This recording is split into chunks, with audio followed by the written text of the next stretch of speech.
All right. Welcome to another stream on a Thursday stream. I used to stream Saturdays, Sundays. Formerly, these streams are AKA, formerly known as Saturday streams. I will no longer be streaming on Saturdays. I'm streaming Tuesdays and Thursdays. So, hello, Grease Monkeys. I am the Grease Monkey, or West, and I'm here, and I'm repeating myself, for another stream. Today we're going to be doing some simple modeling. The last stream I did, I was doing a 3D rendition of a 2D image from a video game called Gravity Rush 2. I like that game a lot. I recently beat it, and I've enjoyed it. Just so you know, Gravity Rush is a game that came out on the PlayStation 4, 3, no 4. I guess Rush 1 came out on the PS3. This came on the PS4. Great game. The artists who made this game were inspired by an artist named Mobius. And if you look up Mobius's art, you can see it's nice and fun. You can even see it in the ring that we're this ring is from the video game itself. But you can see that there's like lots of gradients and bright colors and the line work and the line art looking fun. You can see all the inspiration in this ring here. I chose this ring because the last stream I did was a walkie-talkie, and I thought that would take a couple hours. It ended up, if you check that stream, ended up taking me 4.5 hours, which is a long time for a stream, particularly about, I don't know, modeling an object and stuff. So I'm hoping that this ring allows it to go half the time, maybe a couple hours. Actually, my goal for this is to finish this ring fairly quickly and then have some fun trying to make different types of diamonds or gems or emeralds, whatever you want to call this here. To look fun in Blender in real time with grease pencil and other shader tricks and techniques that I have. So that is the intro. You are the Grease Monkey. I am the Grease Monkey. We're all Grease Monkeys here. And we're here to start this 3D journey. My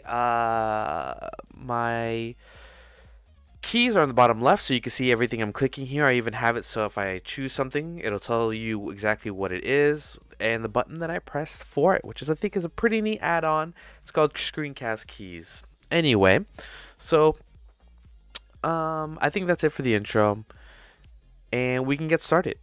Fast intro, 5 minutes. My last intro from last stream took me 9. Okay, so here we are, and first things first, I want to set up my viewport. I should save it, right? But I don't know, sometimes it's nice to do this like ritual before we start. I don't like the words up here. This usually tells you like what you've clicked on, camera, collection. I like to take that off. I also like to take off the grid, which is called the floor here. The grid is specifically for orthographic view. So if I hit 1, you can see there's the grid there. So you can see the word grid is lit up, right? So orthographic view, the grid, and in perspective view, which is what we're in now, that's called the floor. So we'll take that off. We will also take off the X and Y, and we'll just leave it like this. We're going to put a matte cap on. Let's put matte cap. That's just so we can model here. And I'll be switching matte caps because I am indecisive about what matte caps I should have. So we'll just do this one for now. And actually, I'm just gonna go to rendered view. Let's see. I'm indecisive, so we're gonna go to rendered view. So the first thing I want to set up here for this ring is the background. For the background, it's one solid color. In the reference image I have here, it's just one purple. But we're gonna be doing 2 purples. I did this in the last stream, but I will definitely repeat my steps. For this, I'm gonna go to the shader editor. So I click on the bottom left, I drag up, I make a new window, go to the shader editor, and for the mode for the shader editor, I will go to world. This is the background here. So this background is gray, and that's what this indicates here, right? So I could change it different colors, blah blah blah. So obviously we could just click on here and then click the little eyedropper, click the background. Now the background is the same color. We're almost there. But I like to have gradients in my backgrounds, so that we're gonna add in a gradient. So what we're gonna do is we're gonna hit Shift, Texture, go to Gradient Texture, and we will hit Control T on it. If you have the Wrangle add-on, it should add in the necessary nodes that I'm going to be using. We'll hit Shift A. We'll go to converter, we'll go to color ramp, we'll connect that together, and we don't see anything. Oh, there it is. So right now the gradient is happening, except it's going up and down. It's like a vertical gradient. Oh, you don't see it in, okay. So in perspective view, there we go. You see that it is a vertical gradient. That, to fix that, we'll change the, I think, Y here. We'll change it to 90 degrees. We'll flip it. And then on the X, we'll bring it down. So there it is. So I'm going to set up, now that I have my background set up, you can see it's a gradient there. I'm going to set up my camera. So my camera right now is floating over here on the right side. Maybe I'll put it in the floor for you to see this. The camera's on the right side here. Sometimes I want to set up my camera very easily. So whatever I'm looking at, I'm like, this is where I want the camera to be. So I'm going to hit 1, numpad 1, and I want to look right at it, right here. And if I want the camera to move from here to this viewpoint, I think it's Control Alt and numpad 0. That'll put the camera here. Now we're in it. All right, let's change these camera settings. Viewport, we'll change this to black just so I can't see the side out there. And then I'm going to really fine tune the camera here. I'm going to bring the x-axis to 0 and bring it up. There it is. We can start seeing. We'll get it in closer. We'll bring it in. And we'll leave that view here. There we go. And you can see my gradient is going okay, right? It's from white up here, dark up here. That's indicated with this color ramp here. So we'll hold shift, press X, and we'll move it up until, see how you can see like the dark line. I'm just going to make it right where I can't see it anymore. There it is. So about 0.37. Now I can choose the colors, right? So for the color, I'm going to, for the top color, it'll be this white color. So let me choose the white color. I'm going to hit the color here. I'm going to click on it, left click, and then click the eyedropper tool, and I have the top color. I'm going to put my mouse over the color, hit Control C to copy that color, click on this black color, hover over the black color, Control V. Now they're the same color. Obviously, that's not what I said I wanted. I wanted a gradient. So what I'm going to do is maybe bring this vibrance down, or color value, right? That's not, I always think it's vibrance, it's value. That's what this V stands for. And we'll lower it, and you can see that it goes down. But maybe I don't want that. Actually, what I do want is maybe shift the color a little bit to maybe to the pink side. It's very subtle. You can barely see it, but I think it adds a little bit more character, and you can really see it if you move this up and down. You see pink, purple, both, right? Sometimes if you want this to be a more vibrant color, you can add in a node after it called hue and saturation, and then you can crank up this value to 2, and you see that it'll be super white. That's how you can adjust that, right? The value. Sometimes you want it a little brighter. Or the saturation. Let me put this back to 1.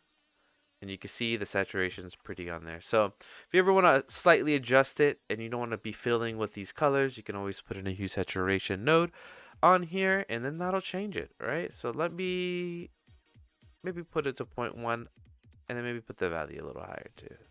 There we go.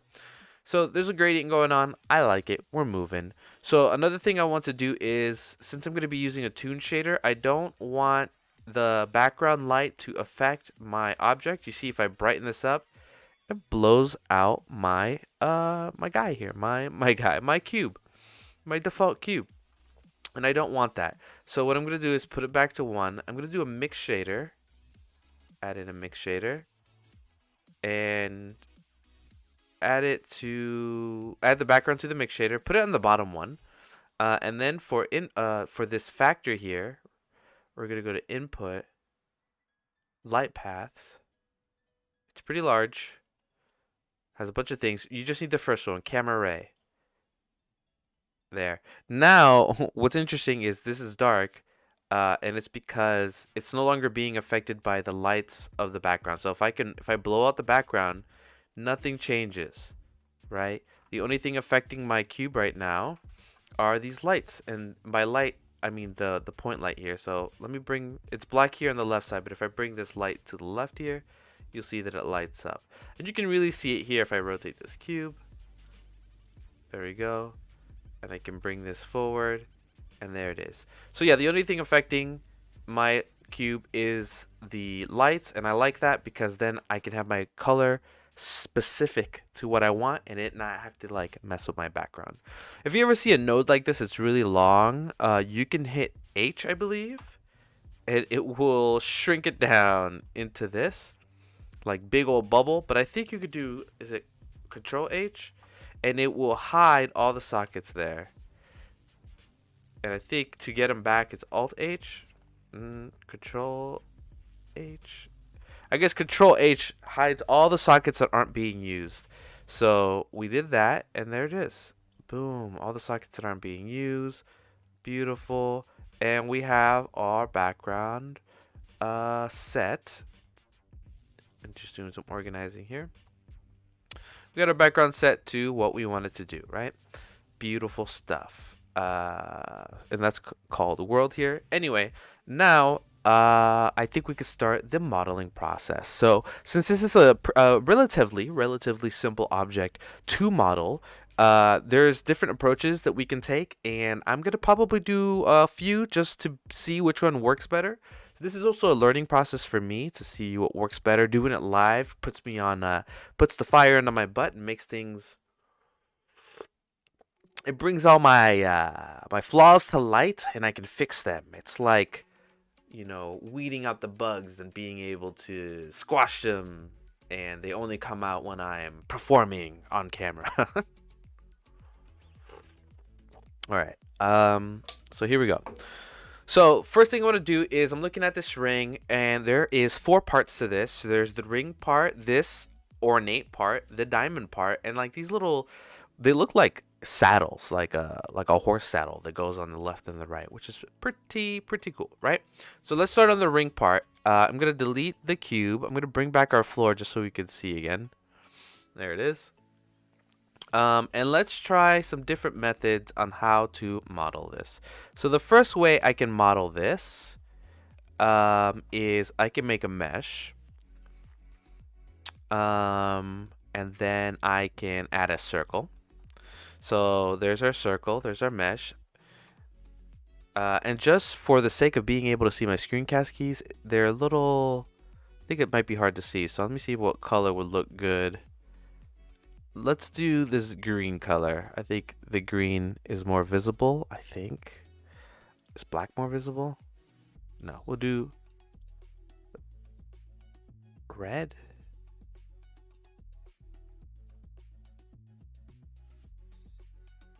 All right, maybe red's more visible. So we'll do red. All right, so we made our circle. We'll hit E to extrude, hit Z so it only goes up on the Z axis. There we go. We'll bring it up a little bit there. There we go. And then I'm going to go to select all, hit A, and rotate on the X axis. Good.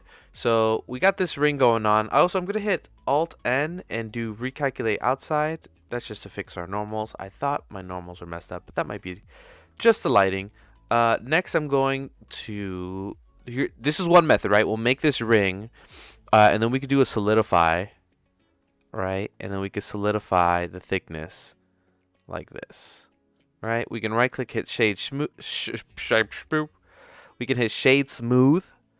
We solidify, right? And then make sure to go into our object data properties, go to normals, and make sure auto smooth is turned on. So here's our ring. I'm gonna rotate it here so you can see it a little closer. And that is looking pretty good. It has like some roundness at the end, and it's flat in the inside, obviously, because your finger has to go into it. I'm gonna make a loop cut in the middle here, so it makes a loop cut all around. And I'm gonna hit S to scale it up.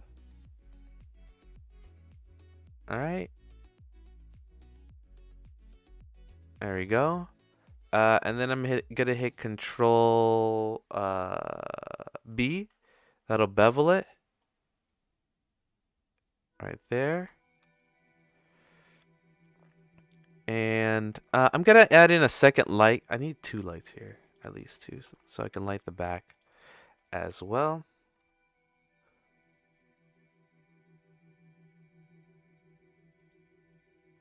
There we go. Okay, So it looks like, we got what we want here, except the inside's not flat. And that's obviously because we are getting this one plane and it's not looking good. So what is looking good, we just need to fix the middle. So what I'm going to do is I'm going to apply the solidify. So let me make sure I get the right thickness here that I want.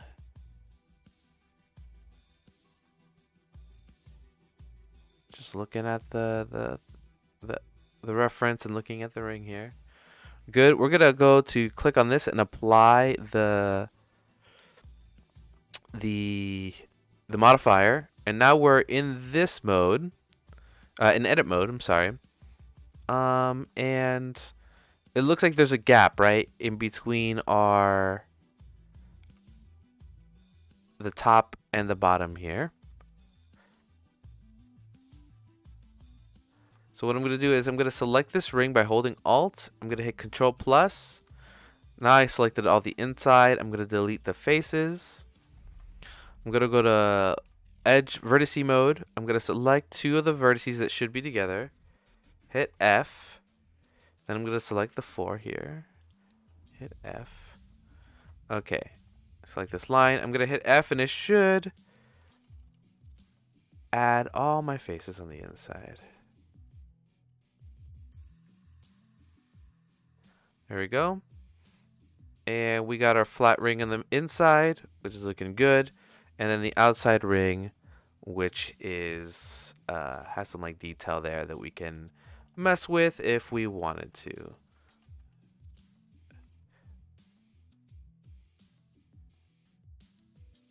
Yeah, we can even expand it more. And then we can even add in a subsurface subdivision modifier here.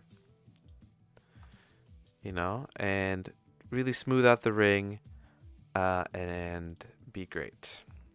I'm going to make this lamp a sun. Bring it down to like 10. Nah, maybe 1. I'm going to rotate the sun just so I have some good lighting here. My lighting's all messed up. There we go.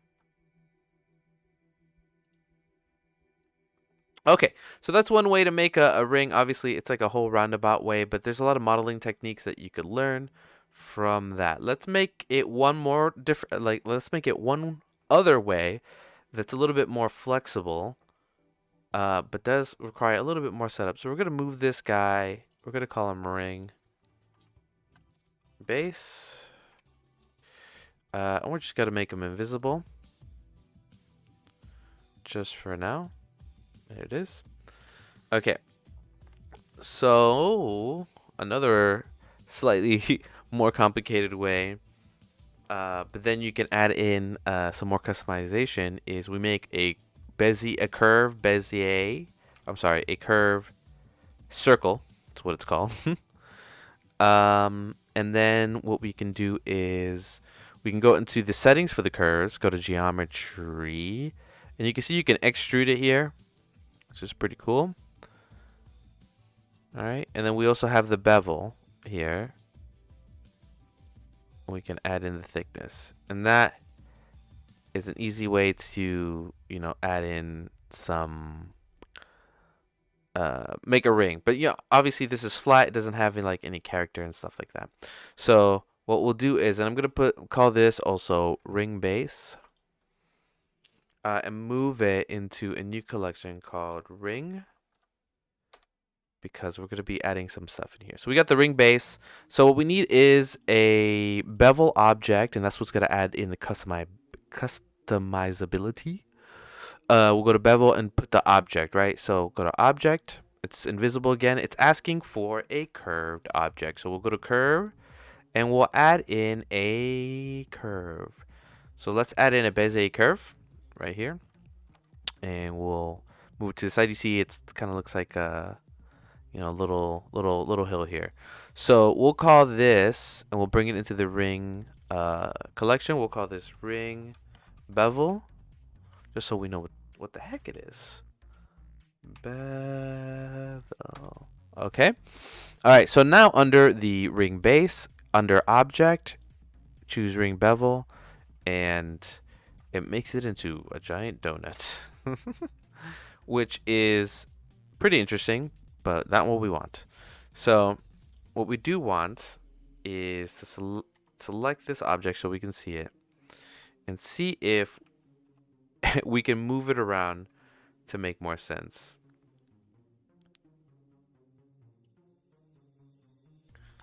All right, I may be doing this the wrong way. All right, it's...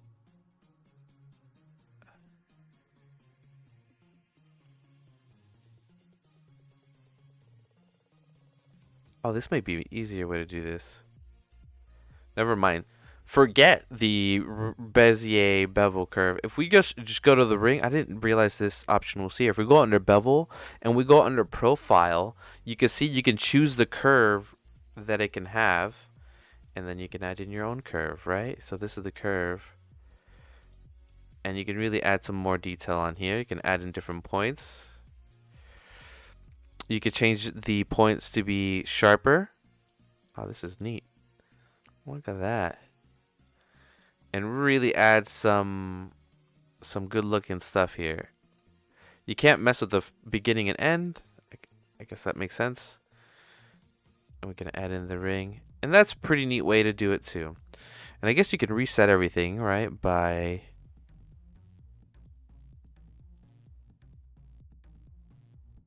I'm just messing with some settings here.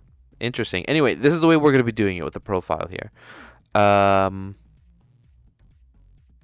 guess you can select all the points and delete them. Go back to square one. And you can have a little curve here. This is pretty awesome. You can really have some customizations here.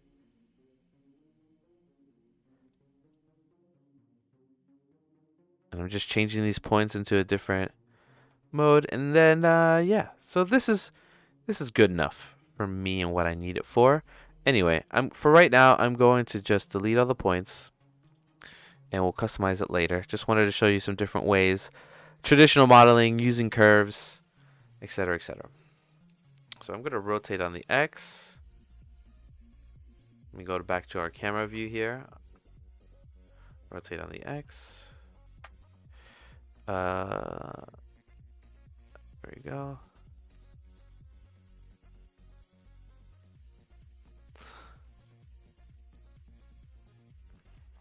All right. Also, I'm going to change my music. My music sounds like a party. Let's go into lo-fi. There we go. Okay. So I'm going to put the ring base, also the one we made before, here as well. Pretty cool. But not easily tweakable. You know, we'll make it unselectable on everything. Okay, cool. So we have our ring shape that we can customize at any point because we can add in the thickness to it. We can choose the profile, etc., etc. It's looking pretty cool. One other thing I want to do, I forget to do this. Under my render settings, I'm gonna hit shadows and put it to 1024. It just makes shadows look better in certain circumstances. I can't show you in this project, but in the last project, it definitely was a thing. Another thing about doing this with curves is I can add in a resolution, so I can make it real blocky. I can make it real smooth. So we'll just do 16 and 12 maybe, actually. There you go.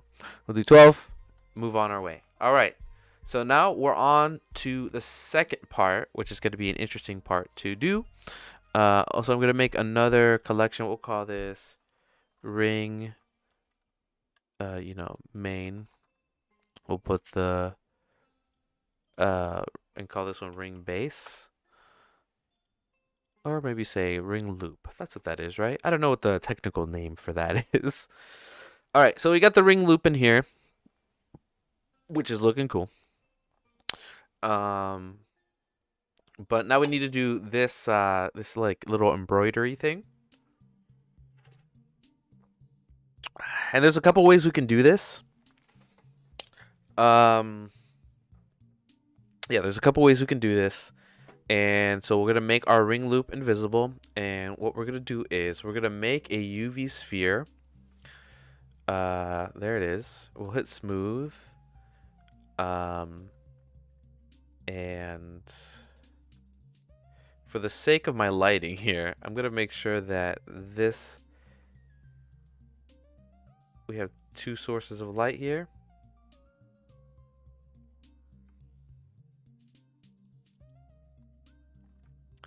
Maybe three. Okay, cool. So yeah, we're gonna start off with a circle. We're making the embroidery here, and I want to have it. This looks like it is, how do I say, is duplicated around this circle, right? And it looks the same, you know, like it has like this stuff. So there's a couple ways to do this. So the first way is using the skin modifier, which sounds like a very terrifyingly horror related modifier, but it's actually pretty great. So let's you make our sphere, and we're gonna be designing it on top of here and going and making these cool loops and stuff. All right, so I have this add-on that's called extra. It comes with Blender. It's called extra objects. Make sure that's selected for mesh. Add mesh extra objects, because what I'm gonna do is I'm gonna hit Shift A, and under here you'll see this singled vert. We're gonna add in a single vert, right? So we have one vertex here. It's really tiny, really small. You can't even see it. But I'm gonna go to edit mode. I'm gonna go to edit mode on the vert. Select all. Hit E, and not be able to see it. Where is it?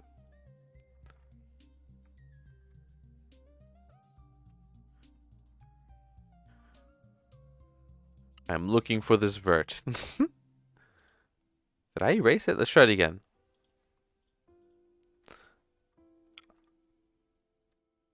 Single vert. This should work the way I want it to. Add a single vert. Oh, it's because I'm in line mode, so make sure to go to vertice mode. And there it is. You can see the vertice is there. Let me go back to this mode here.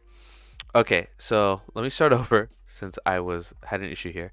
Go to mesh, single vert, and add a single vert. When you go to edit mode, make sure you're in this option here. So by pressing 1 or clicking up here, and you can see that the vert is here. And this is what we need. It's like one vertice just floating in the air.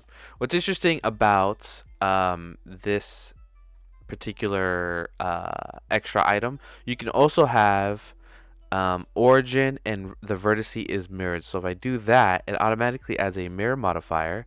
We'll go to edit mode, and you can see that it's mirrored. And this is kind of what we want, you know, because we're going to be making it go all the way around, right? It's called symmetry vert. All right, so let's go back. I'm going to just move it out just so I can see it. I'm going to select the vert, bring Y. I'm going to bring back our sphere. And now what I'm going to do is I'm going to add a skin modifier. So on top of this mirror, we'll add in the skin modifier. And there is our skin, right? So what it does is it's getting the vertices, it's getting the lines, I should say, and adding in some geometry around it. So if we see this, you see the point there, we can continue to make stuff around it. And that is how we're gonna, this is one way to build out what we're about to do. And then obviously, not obviously, but we could do smooth shading, and then we can even add in a subdivision surface, and then that gives us like these tube things. So we're not there yet exactly, but we'll keep going here. So let me take off the skin modifier. Let me erase these. Let's just start with this guy here. We're going to do add in the skin modifier again. So one thing about this is I can't see the points in between there. So what I'm going to do is I'm going to go into this object data properties. I'm going to go to, no, I'm sorry, object, go to visibility, and I'm sorry, viewport display. All these things have similar names. And put in front, or is it wireframe? Never mind. I thought in front will make it so I could see it through, but I guess I can only see it through here. So never mind. I wanted to be able to see the vertices as I work on them, but that does not look like it's gonna be possible. Yeah, I think that's. Is it with this key? Hold on, I'm trying to figure this out. Okay, so with this option up here, I think it's Alt Z, so it'll be X-ray. You can see through your mesh objects, and you can see the point, so you can be able to click on them and move them around. So that's good. For this mirror modifier, make sure that you have clipping connected, and what that does is so when I move the middle piece, which is where it's mirroring, it doesn't disconnect. Without it, this disconnects. I don't want it to be disconnected yet. I'm gonna have it clipped. Okay, I think we're all set up here. So one thing I want to do is I want to make these thinner, and I believe I forget these keys here. I think it's Shift A, Control A. So Control A changes the radii, if I remember correctly. Let me make sure. The mean radius here, and that's what this is talking about, equalize radii.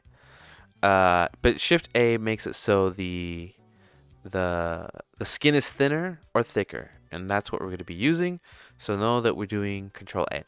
So another thing that I want to do is I want it to now appear on this orb, right? Just changing the color there. I wanted to hit touch or connect to this orb here, this sphere. So on our symmetry vert in object mode, just make sure that we click on snap and we connect to face, and that's it, and closest. So put snapping on, making sure it connects to the face, and put to the closest. Now when I go to edit mode and I grab this vertice and I hit G to grab, it connects it to the closest face, which is this orb, right? There we go. I'm gonna hit I'm gonna hit A and then Control A, make this thinner. All right, and it looks like you can't see it, right? So if I don't take off X-ray here, see that it's cutting through. So what we're going to be doing is we're going to be working slowly, building up the face here. This is just one way of doing this. I'm going to show you a second way of doing this that maybe you'll like better. Okay, we're in edit mode. Let's go to X-ray. I'm going to go in between these points, right-click, subdivide, grab the middle, and then I'm going to look at this side here on the left to see me building out this particular thing. For the snap, there may be something we can do here. Snap, face closest. What if we did volume? Just want to make sure that.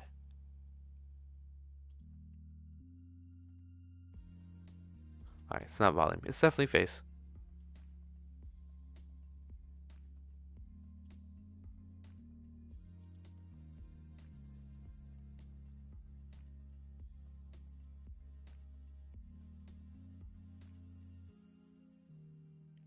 Alright, I was just messing some settings to see, but this is how we're gonna build this out. So let's do this, right?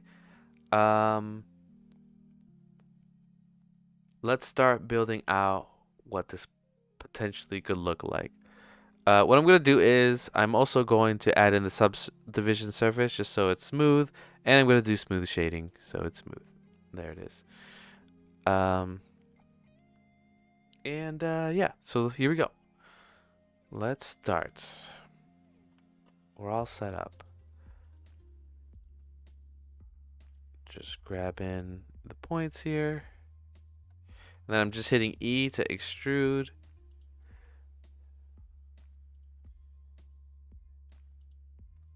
Selecting all these, I'm going to right click, hit smooth vertices, hit Shift R.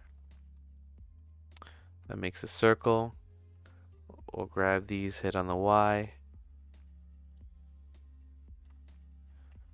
Alright, So doing this live, I'm seeing already some issues with my stuff here. So with this particular way, there's a lot of like messing around with like these points and moving them, because it's good to be able to make the skin, because then these all get connected here. You see, we start moving, we rotate.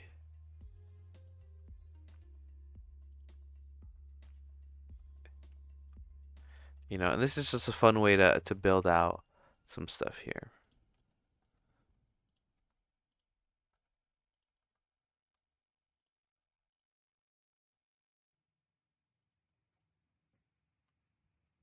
Right. And then if we make the sphere invisible here, you see that it looks a little chunky.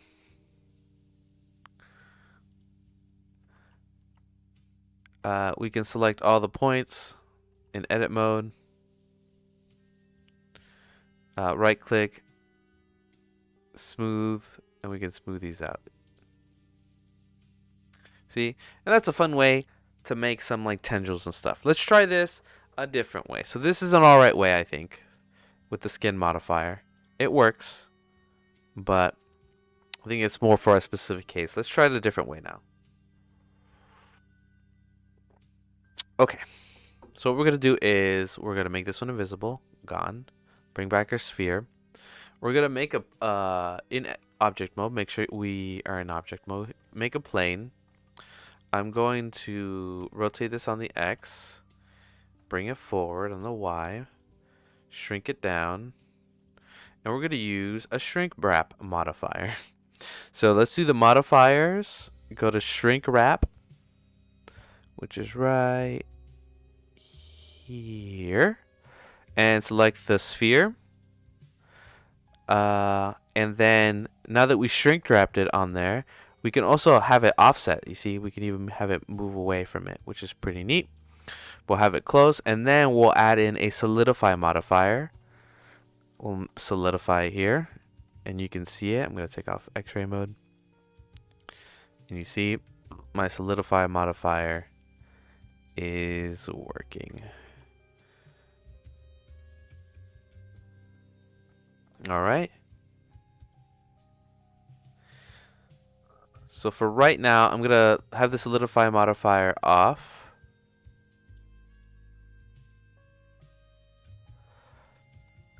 Turn that off. Put X-ray.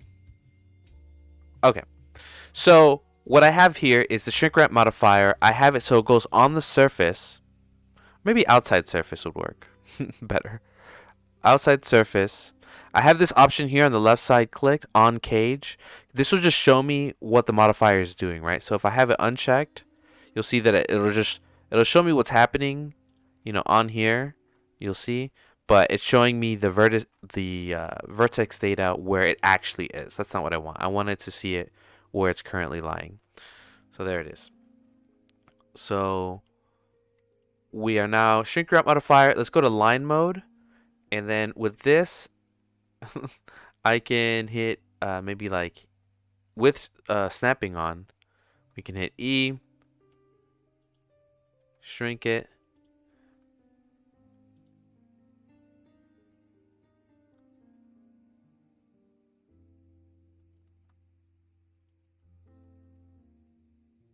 It's interesting what's happening here. But yeah, this is another way. Like I said, this is another way to add in like a curvature type situation. Because then you add in the subsurface and you shade it smooth. You can see that we're curving along it, and it is working out for us here. All right, so that's the second way to do this type of thing. Okay, now that I showed you the two different ways, seeing their ins and outs, I'm gonna figure out, you know, which one will be the best for this particular case.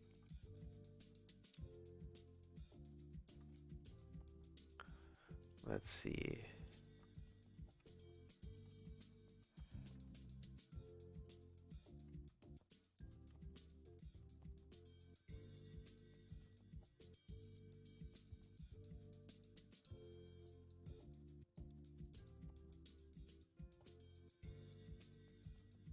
I'm just doing a little bit more testing, seeing if any of this stuff works well here.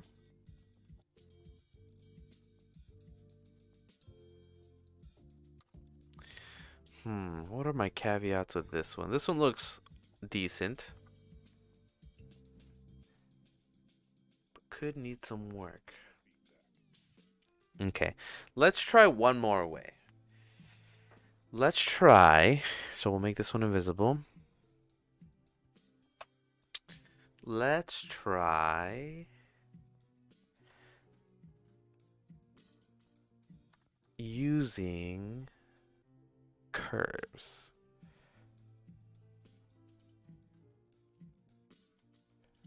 All right, so we're here. We got a NURB circle. We're going to rotate on the X, bring it in on the Y there, shrink it. There's our NURBs. Can we use a shrink wrap modifier and that look good? This is the third way of doing this. This may not look good. Let me bring the thickness.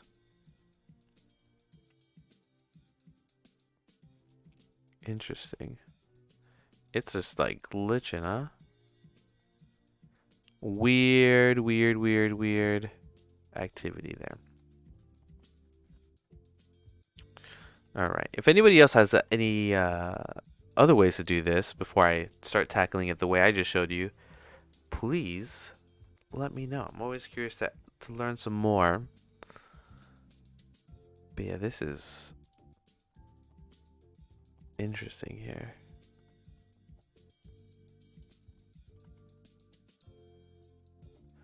Alright, so no NURBS curves. I thought that would work. Okay, so I think my favorite way is doing it with the planes.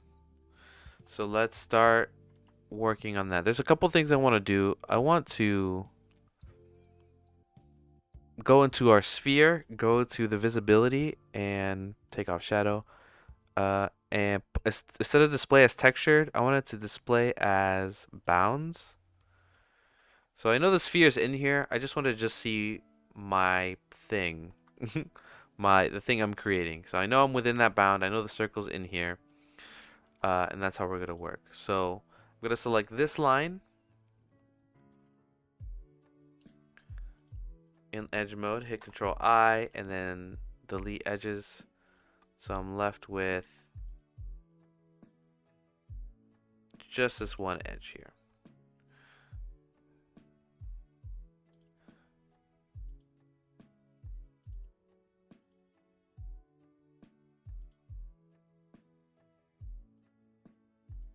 Alright, maybe I'll bring my sphere, actually bring in the wireframe.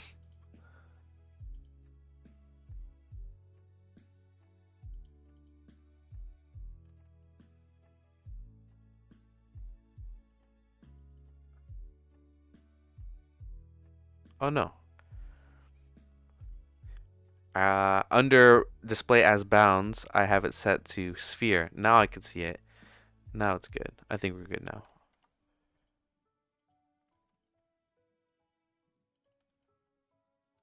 Oh, but I accidentally set this to be the wrong thing. Let's put this to textured again.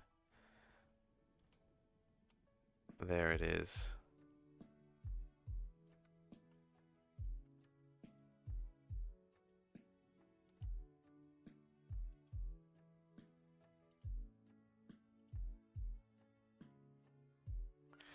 Interesting. I didn't know that they added those bounds options there.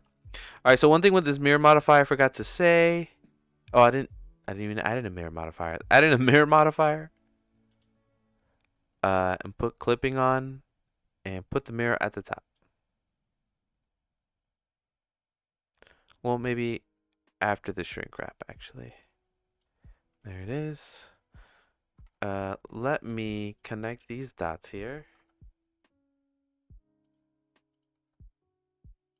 There we go. I'm going to hit shade smooth as well.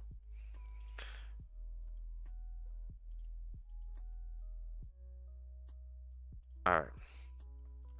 Let's start building this out now. So I have a sphere here, or a sphere, a circle.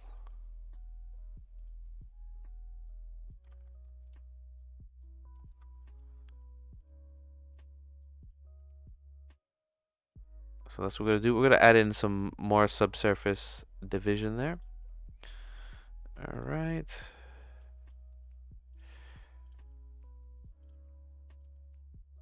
And we're going to start building out some decor here.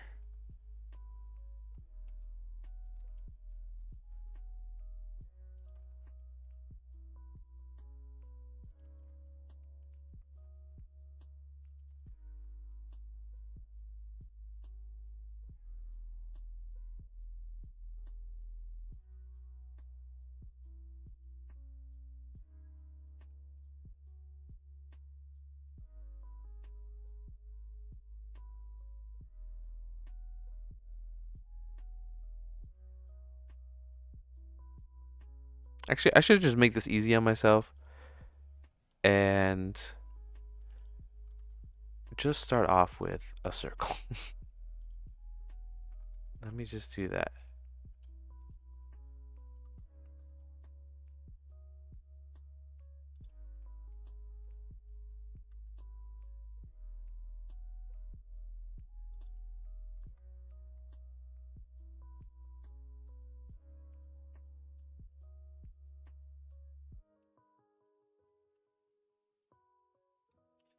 What is happening? I can't see my objects anymore. Textured, solid. I'm supposed to be seeing it. It's nothing. Oh, I think I know what it is.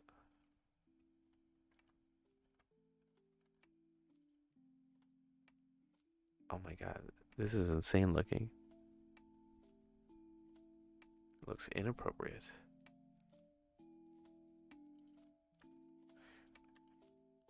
Alright. I'm messing up all sorts of ways here. 1 second. This was supposed to be easy.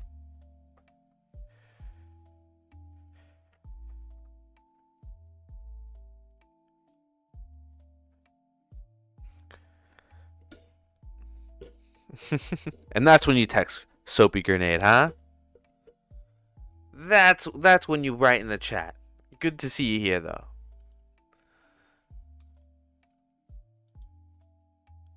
All right, let me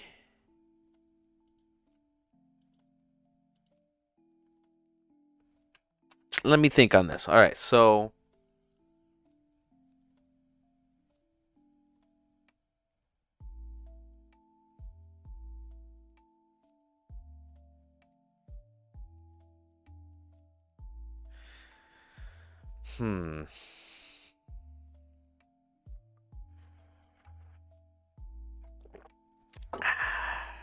puts on learning hat. Let's do this.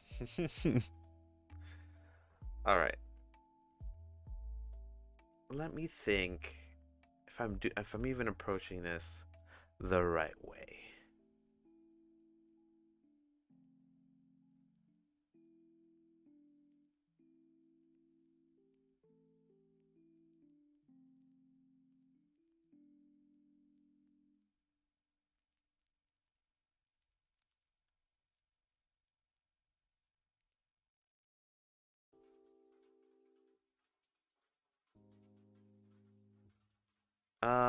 Sorry for the silence there. I'm just thinking if there's a easier way to do this before we start tackling it this way. So we're using curves, we use skin.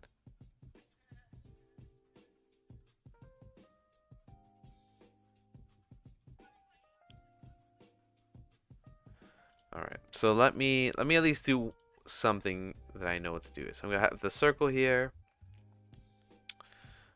I'm going to duplicate it, separate it. There we go.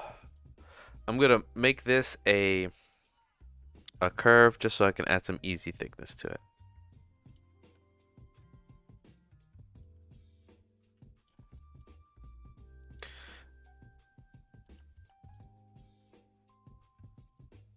All right, I just wanted to add some, just do at least this bit, which is the bottom half here.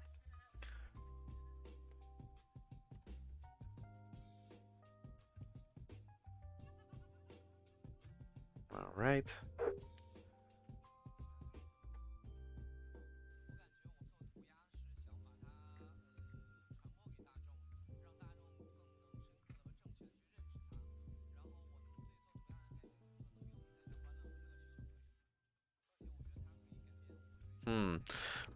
Let me try one last thing. This is an experiment. We're gonna see if this may not even work.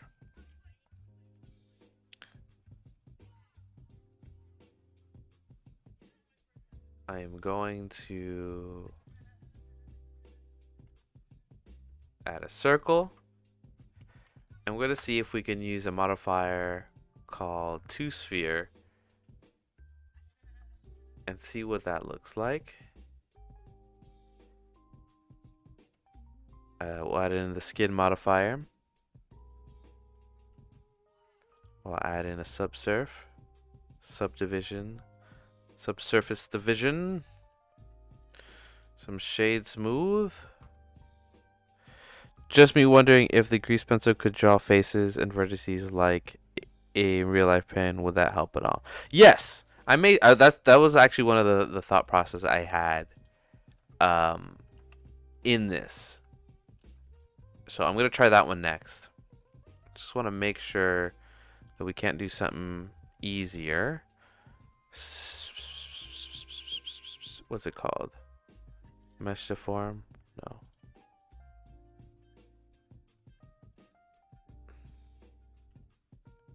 Simple deform. Nope. Not simple deform. Cast. toSphere.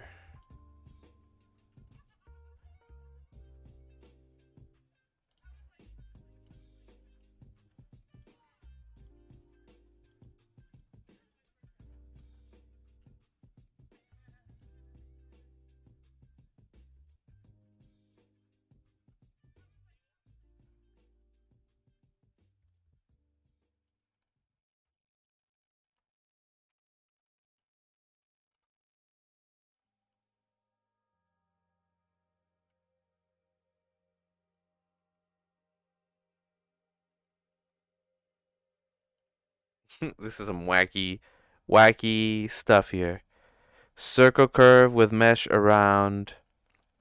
Eric says circle curve with mesh and curve modifier. Circle curve with mesh and curve modifier. I'm not sure. Circle curve? All right, let's actually let's do it together. So you're saying a circle curve with mesh and curve modifier. So this curve modifier, I'm not understanding exactly what you're saying, but this is producing some interesting results.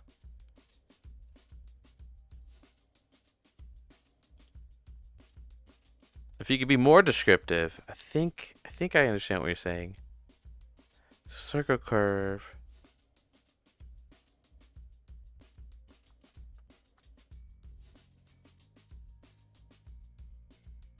It was a Pringle. Look at that.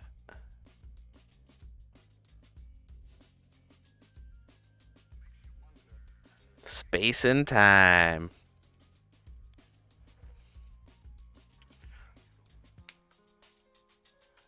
All right. I'm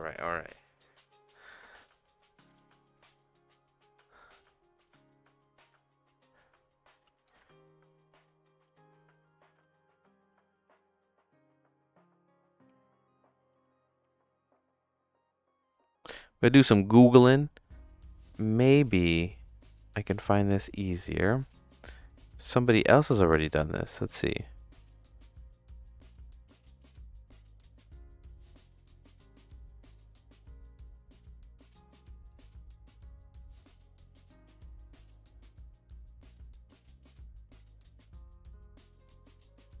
I was gonna just wing it. Maybe somebody... I remember seeing this. Hold on.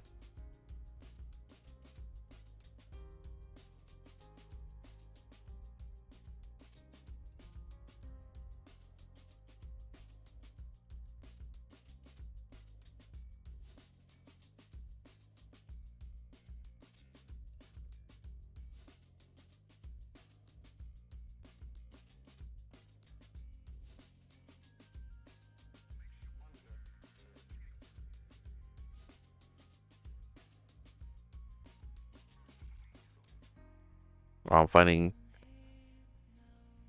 Blender secrets over here.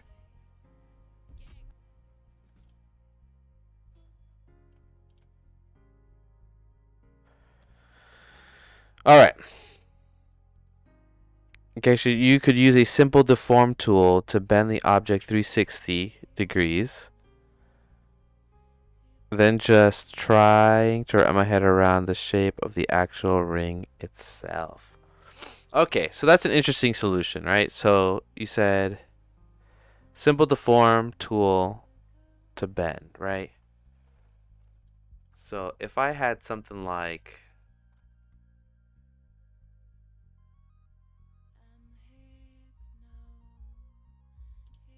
a plane,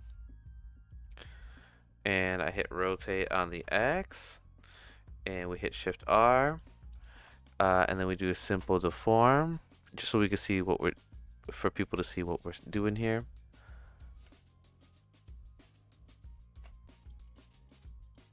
There it is, simple deform.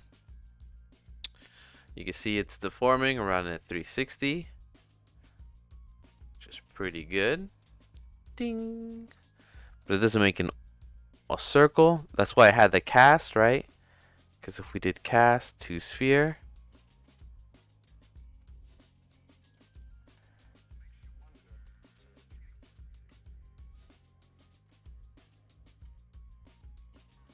you know, and we cut it up sideways too, you can see it starts going into a sphere. All right.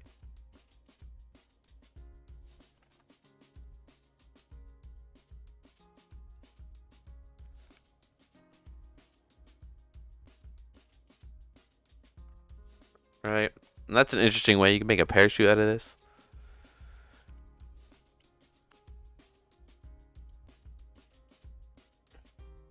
Factor the radius.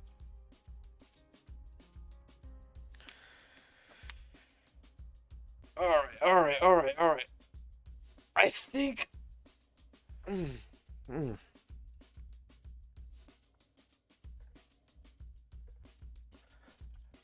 I think we're gonna have to stick to the other method that I had. I just thought there may have been an easier way. Let's look at the sphere. We erase that. We erase that.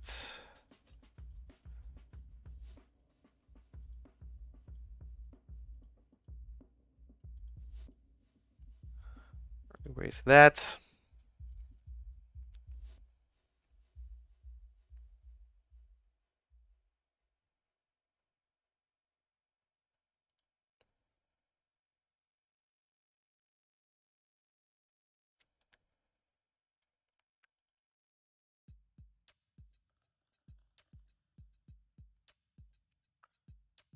I'm gonna select this ring here.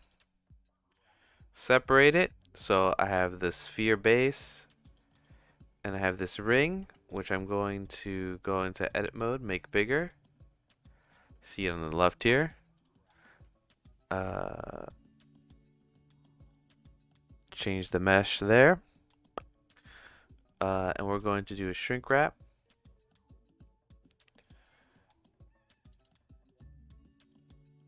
And the target will be the sphere.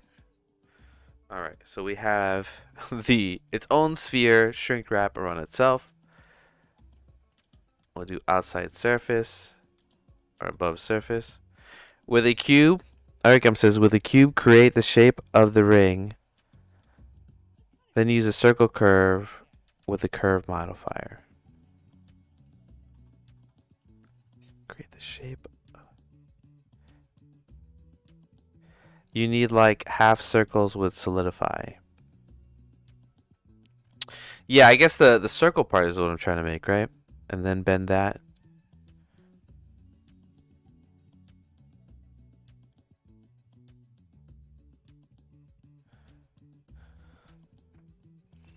So yes to both of you. With the cube, create the shape of the ring. So the circle.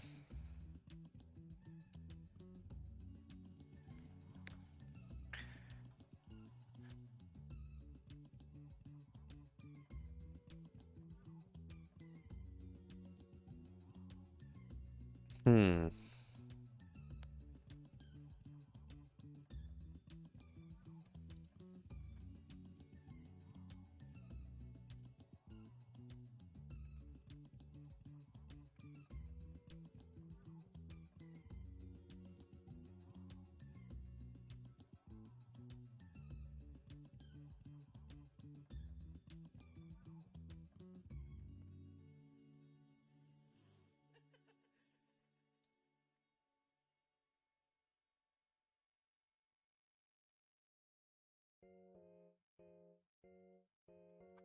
All right, let me try both of what you guys said.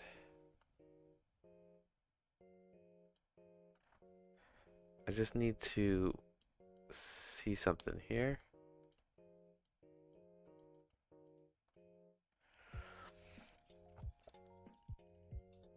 So I'm gonna try. So I have this ring shape out right here, which I'm gonna make shorter, and it's above the surface now. Um, and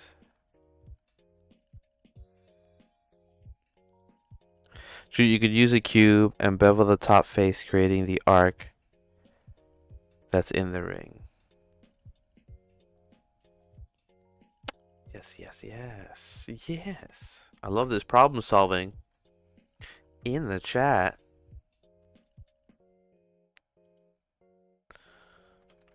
Let me just try something weird here.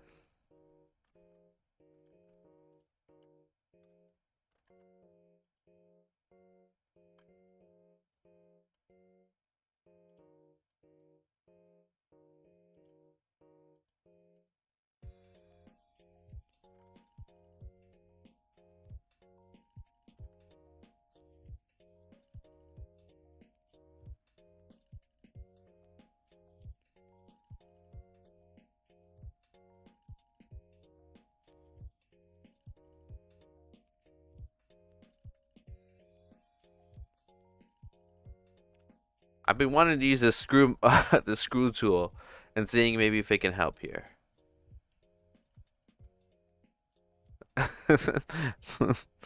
We're having some fun here.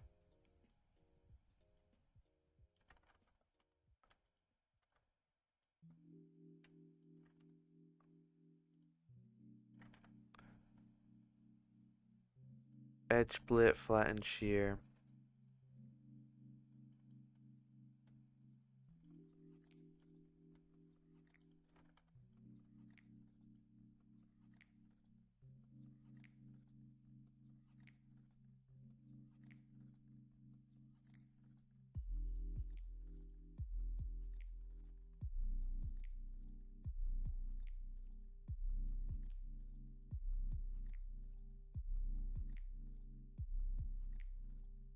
Alright, so what I'm doing is I'm using this screw tool, and I'm just playing with it here. Extrude select the vertices in a circle.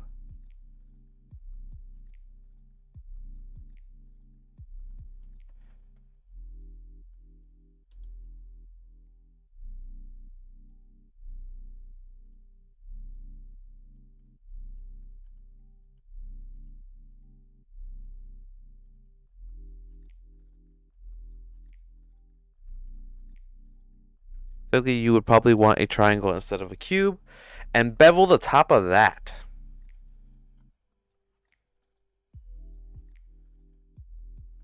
Oh wait, are we talking about the diamond at the top? The diamond at the top is the easy part. I'm getting this embroidery right here. Unless I'm reading this wrong.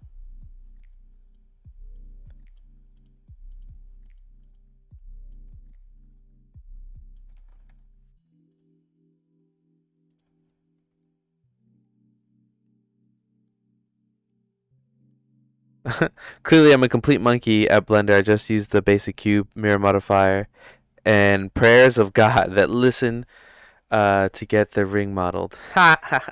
Well, Soapy Grenade, what we're gonna do is we're gonna figure out an actual good solution here. Um, and that's what this is. This is what we're grease monkeying about. This is what we're doing here. We're gonna figure this out. And I also like to use new tools and stuff. So this is an interesting tool here.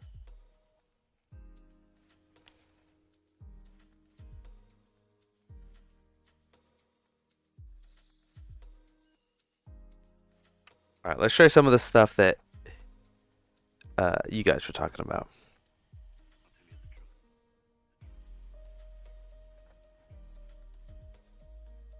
Oh, I thought you were trying to make the actual circle part of the ring that goes around the finger. Oh no, I made that part already. It's right here. You guys may have just come in, but yes, what I did with this is just a curve, right? And then the curve you can see here it's just a curve that's a circle, and then I use the bevel and I put profile, and then I can actually make this whatever I want, right? So like I can select the different uh, bevel here and actually add details and make it interesting. Yes, the circle part, it's very easy, very easy. Just shift A, add a circle, go to bevel, hit profile, mess with this line here, extrude it a bit so it's thicker, um, and put depth in it so it's thicker like that, and you're dandy. Ring part easy, easy, easy, easy part. I was getting confused with what you guys are saying. What I'm trying to make is this right here, the embroidery that's that side. That's the hard part. That's the part that I'm trying to figure out that I could do it the Yeah, yeah. You guys must have just jumped in. Already made. I'm on the hard part. The hard part is this thing right here. Which I think I can get. I just need some more thinking here. But yeah, just use a curve. What I'm trying to do is, yeah, this little like this detail here. I like the detail of this site here, and I want to replicate it. And I thought that putting it on a sphere and making the circles would work, but it may still. It may still. So this is what I'm gonna do.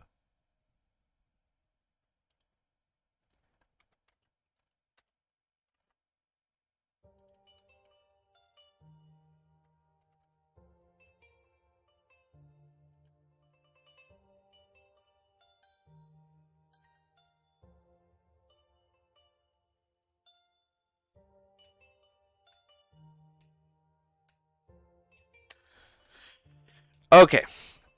I think we're gonna do it the way I was gonna originally do it, and then we'll add it to the ring part.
Alright, so let's select the middle here.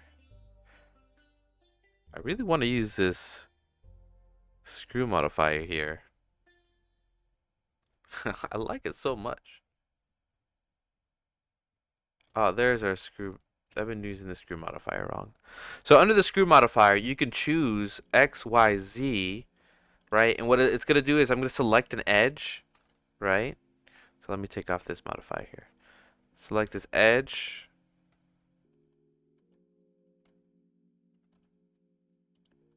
Like this. And I'm going to choose the screw modifier, select the edge, and make sure that my cursor is like right in the middle there. And then I can choose there. Oh, but I need it much higher. What if it was up here? Look at that. It's a lot of fun.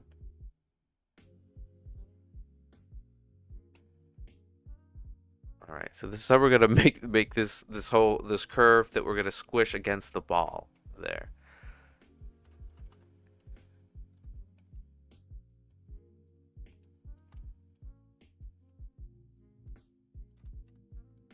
All right. All right, so this is what I'm gonna do. I'm gonna select all of it, hit Control S, cursor to selected. That puts it in the center of everything that's selected. In this mode over here on the right under view, I can move the 3D cursor. I'm just going to move it up on the Z axis up here. So it's perfectly in the middle there. I'm going to select the side.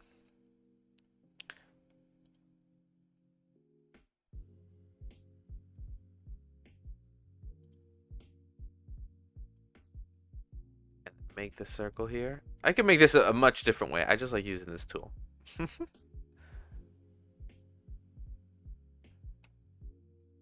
And what if I did then do the shrink wrap? Okay, we're getting closer to what I'm trying to do here. What I am trying to do. Okay. Alright, we're getting closer. We're getting closer. Alright, so now, instead of doing it that way and showing off that tool, now let's start from the beginning. I think I got it. Here we go. This is how we're going to do it.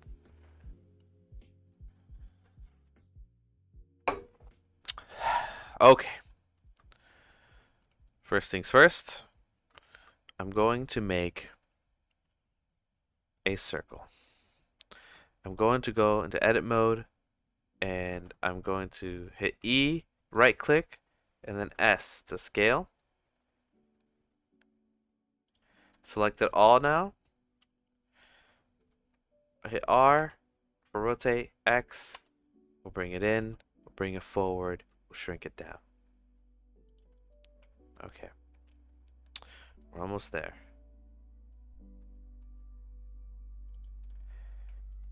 We'll add the shrink wrap modifier, put the sphere as the target. There we go. Make sure the offset is some distance away. I'm going to put 0.2. And we're getting closer. Because now we can add in a solidify.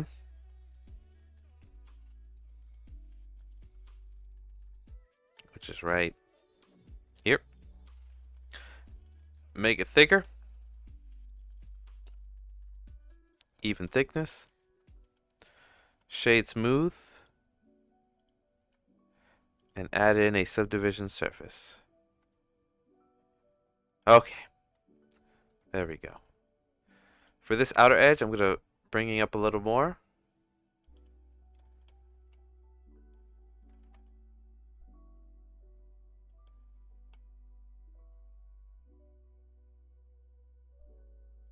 And we're just going to call it, we're going to do it this way. All right.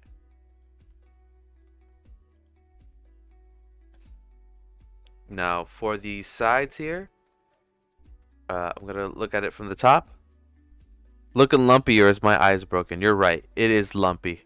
I was hoping you didn't notice. Let's fix the lumpiness then.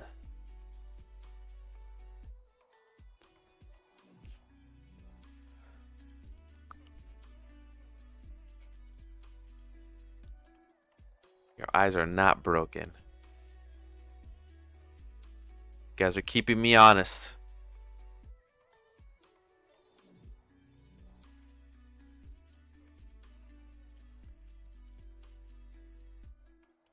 Super lumpy.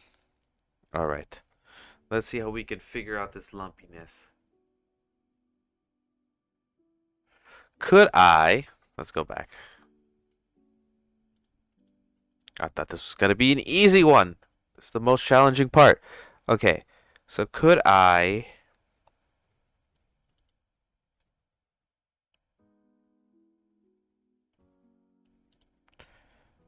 Instead of shrink wrapping...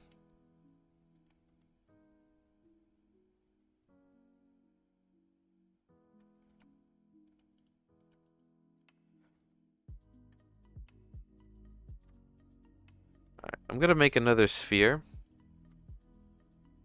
But this sphere, I'm going to add in 60 or times 3. And then times 3. More resolution. Let me make sure that more resolution is not what's going to help the shrink wrap here.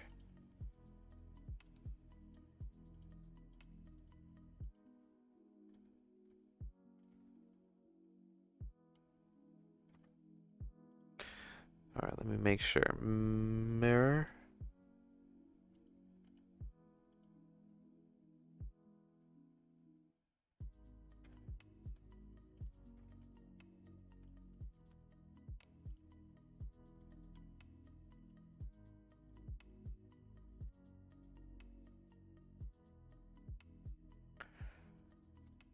I wonder if it was looking up because of the resolution. Let me try the same thing that we were doing except with a higher resolution. I already did it now, but I'm going to start over. So let's make it really high. I'm going to erase that sphere.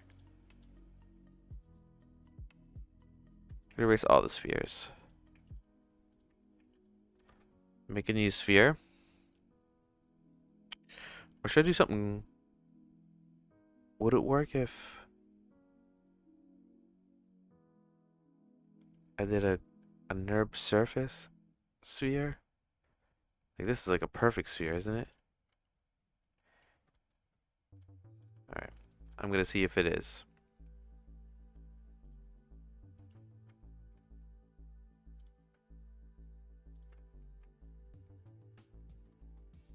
And then for the curve, I'm also gonna add in some resolution. So I'll do 64.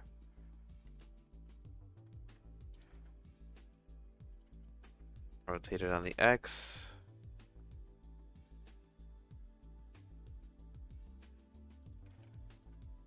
Shrink wrap.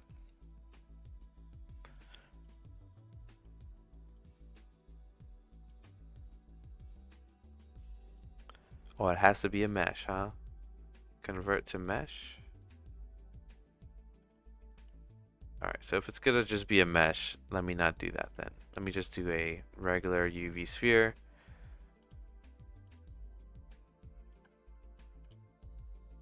We're gonna...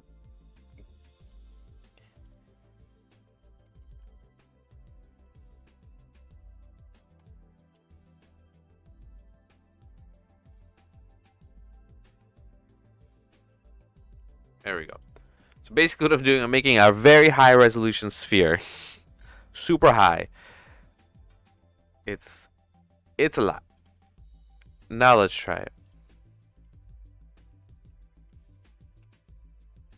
Is it still lumpy?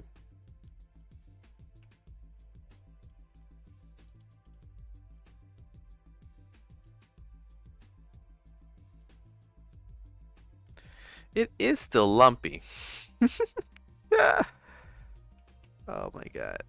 It is still lumpy.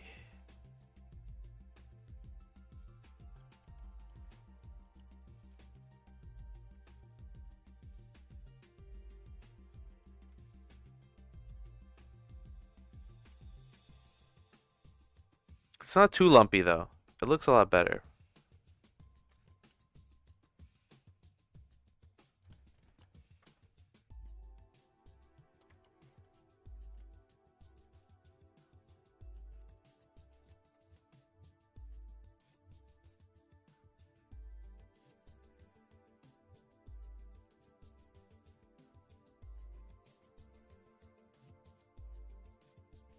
Like if I were to edit it out.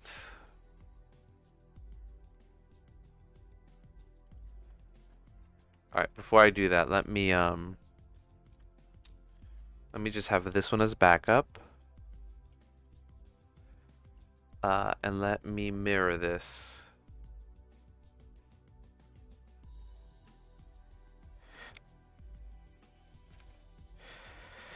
Great, Ian. Yes, it definitely has to do with the shrink wrap. That's why I added a lot of resolution onto the sphere that we're using it to shrink wrap, and a lot of points onto here. And the lumpiness, I think, yeah, I guess we'll have to do it a different way. Because this way is probably not going to cut it, right?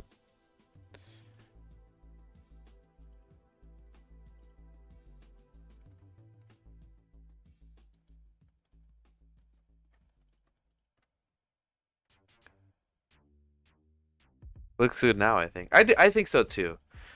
I guess it doesn't have to be perfect, huh? So let's see if we can, like, why don't these stick? Hold on.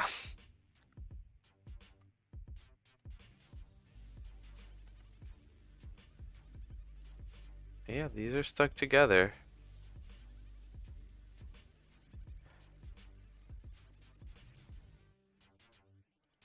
But then we shrink wrap it. Then we solidify it.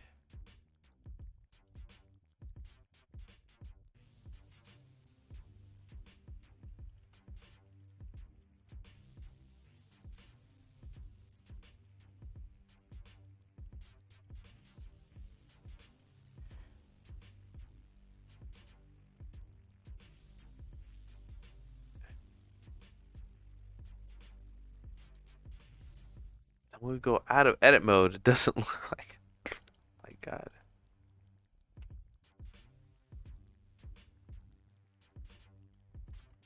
Oh, the mirror modifier should probably be the top. There it is. Mirror modifier first. That's my issue. Okay. Now we can see about making some of these decorous decisions.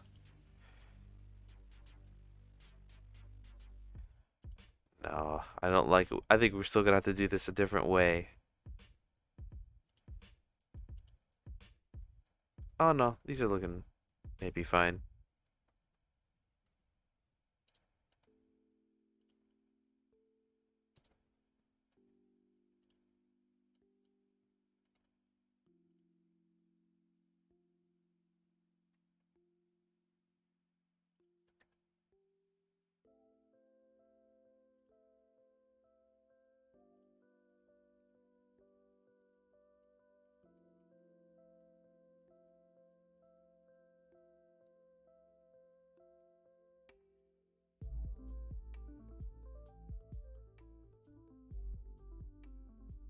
Okay, I think we're getting somewhere.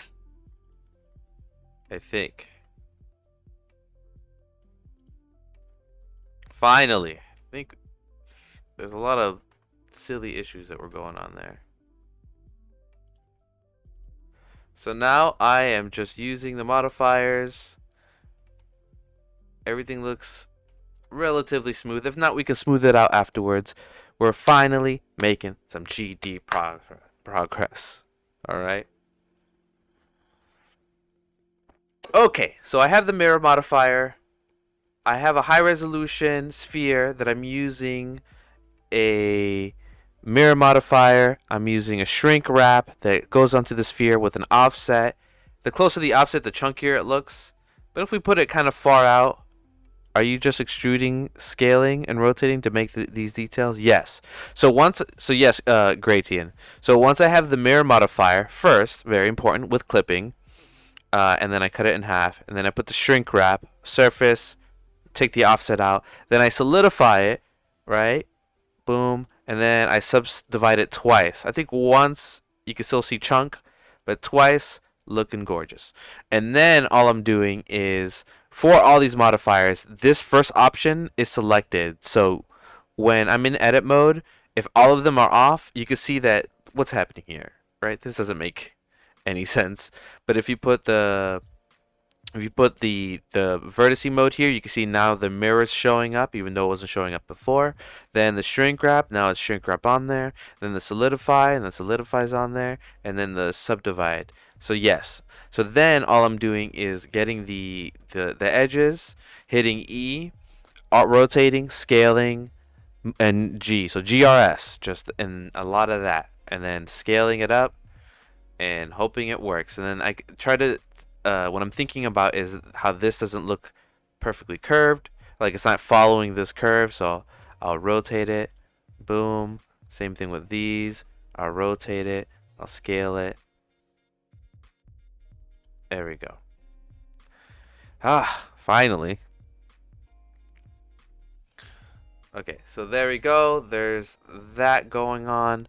And I wonder if if I put another mirror modifier at the end. So I could just duplicate it on the other side.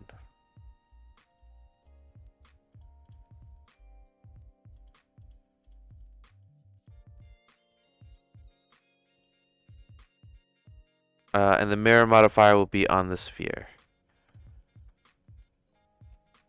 There you go. Okay, so now we got this going. We got him on both sides. I'm just going to make details until it goes around. So I'm going to stop following what this looks like and just kind of do my own thing. For not fully my own thing, but for now.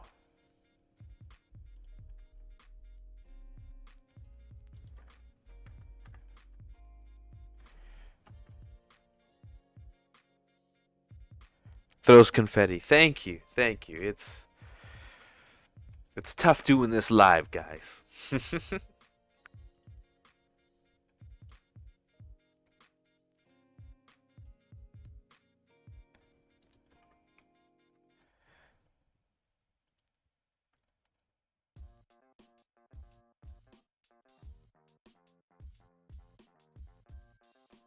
I watched 2 of your tour live streams and have learned so much. Well, good. And I'm glad you are in the chat chatting. It's good to know. Makes me feel, you saying that to me makes me feel like I am making a difference. So always, always chat. Gradient, I appreciate you. And if you have any questions, obviously, always feel free to ask.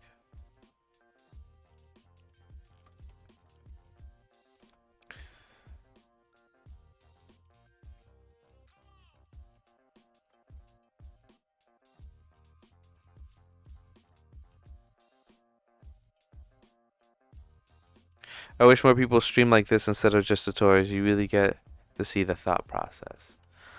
Yeah. I agree.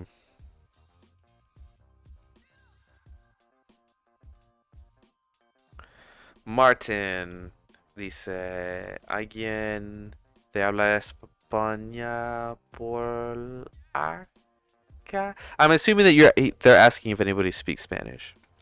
That's my guess. Alright, so I'm going to duplicate this circle. Now that I have one in the front, one in the back, I'm going to hit Alt-D. So I have 2 of them.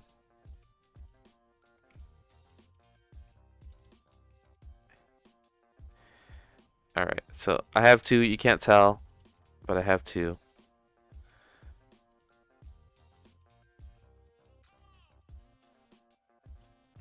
Because I want them to be on the side here. And then I will start doing that. So I'm going to make a empty in the middle because these modifiers aren't allowing me to rotate it.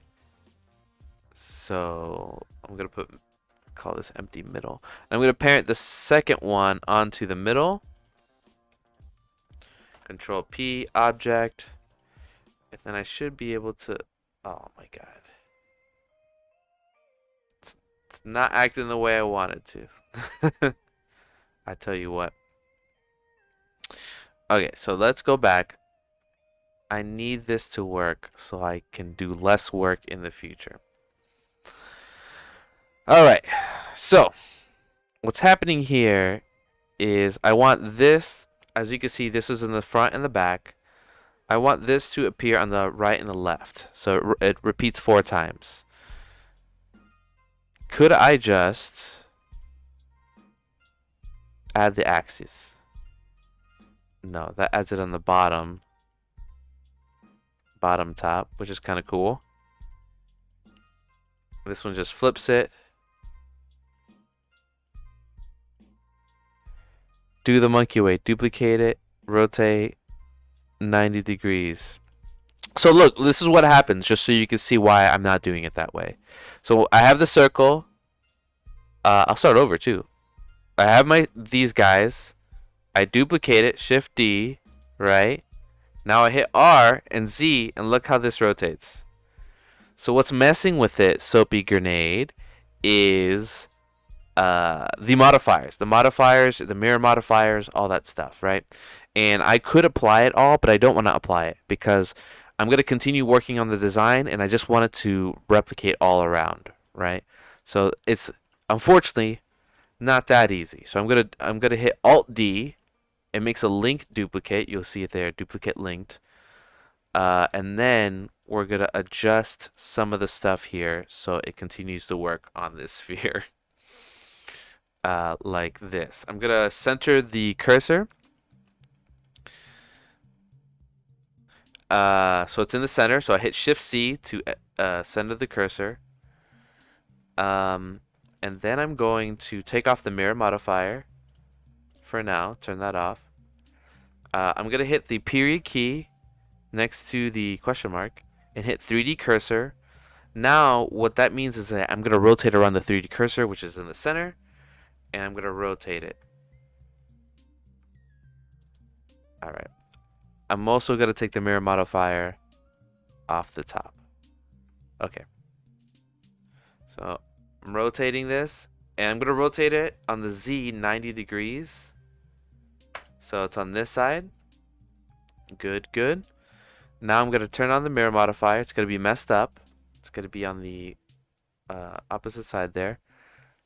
And I'm gonna change the axis to Z.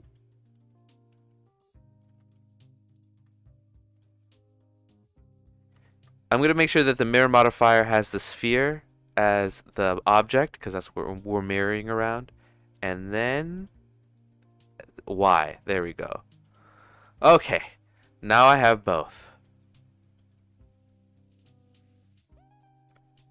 But the issue is that since they're linked, it's not working. Okay.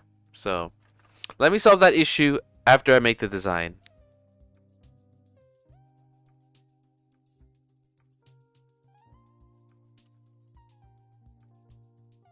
And we'll work around it. So let me start over. But it's good to know, just so you know, yeah, these modifiers, when I want it to duplicate all around, aren't working for me the way that I want them to. So we're just gonna have to deal. Just gonna have to deal, guys.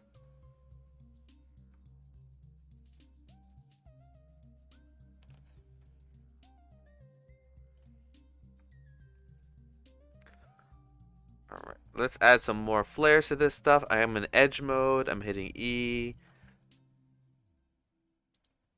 I'm making sure I'm in bounding box. There we go. And then I'm editing.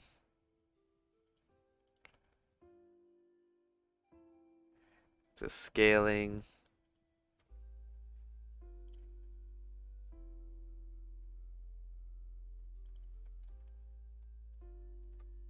There we go. Let's grab a couple down here. Even though it's not on the reference, but we'll do it anyway. Rotate it. Grab. Maybe it'll just we'll just make some intricate designs here.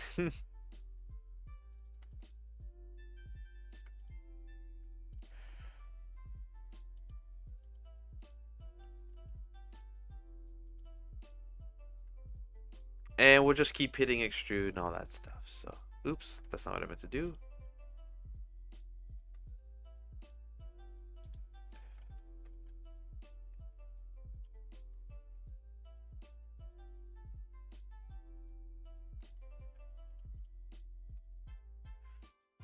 So because of the shrink wrap modifier, that's why it's not following the profile of the sphere when extruding to the right. It is following the profile. Hide the incompetence behind rings, weird floppy side decor things. Gradient. Yeah. So what's making this difficult is the shrink wrap modifier, and the mirror. It is following though. Like if I go into the shrink wrap and I close it, you can see it gets in there. Unless that's not what you meant. Let me know.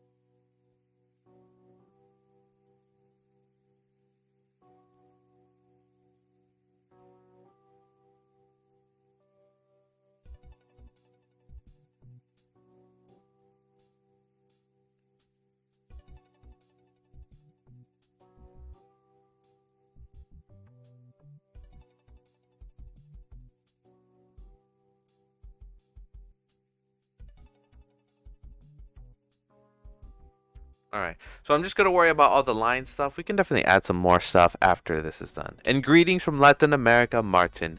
Martin Mesa, good to see you. Glad you're here. I am glad you're here.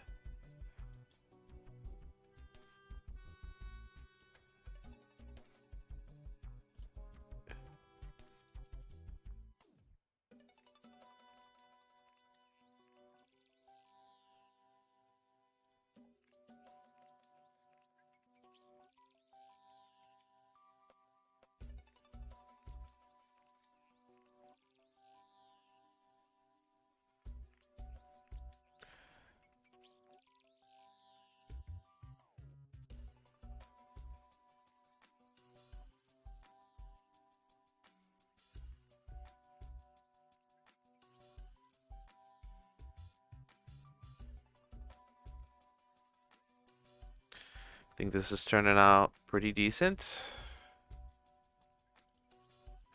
Luckily.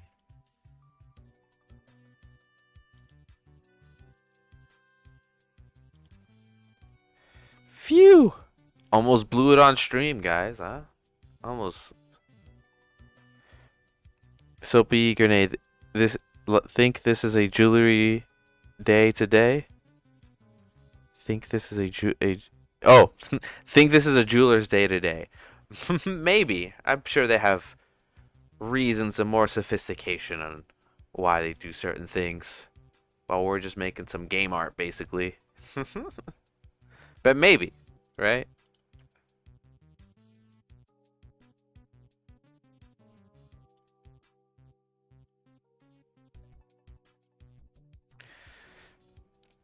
This is cool stuff.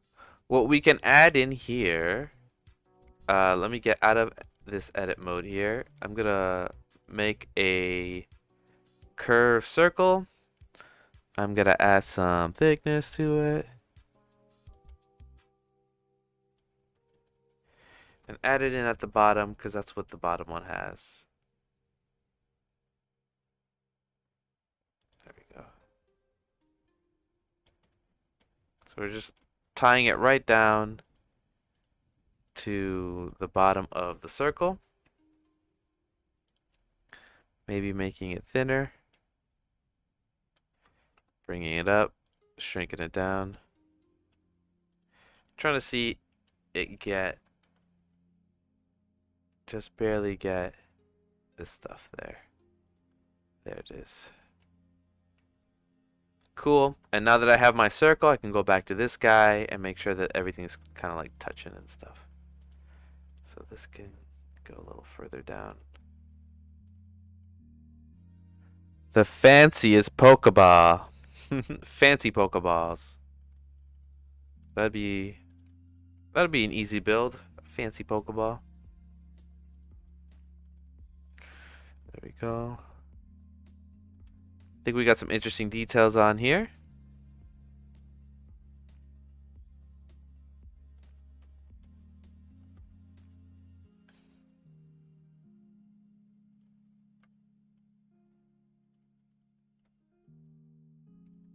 I'm gonna duplicate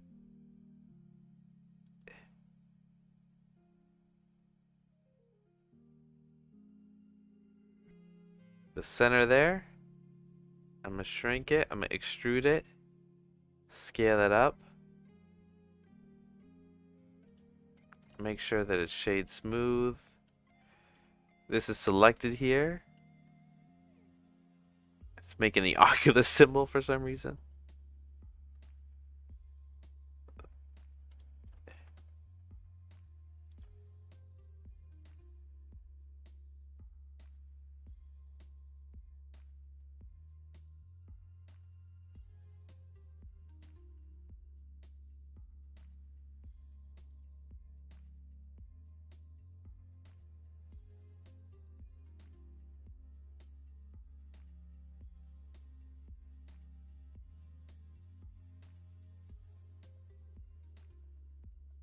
I'm just playing around now. I just want to see if I can, I don't know, add some more stuff to it, but maybe that's a little much.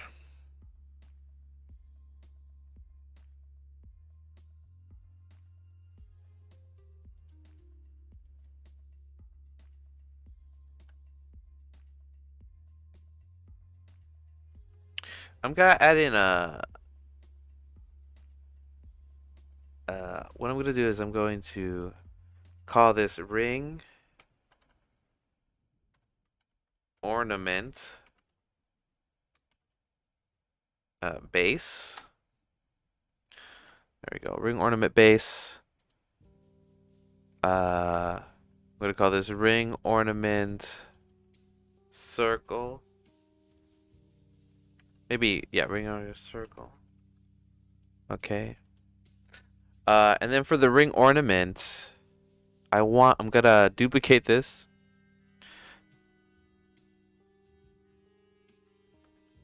Oh, not that one. Base. And then duplicate it so we have two. Because I want to see if I can add in some more details. But what I need to do is disable some of these modifiers real quick.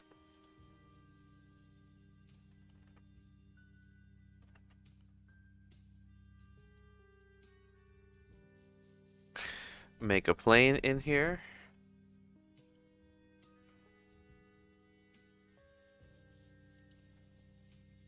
Actually, sorry, no. I want to make a circle. Rotate on the X. Grab it, bring it forward. And I'm going to do a grid fill. So I'm going to, in edit mode, select all the points. In point mode, right click, grid fill. Oh no, Control F, grid fill.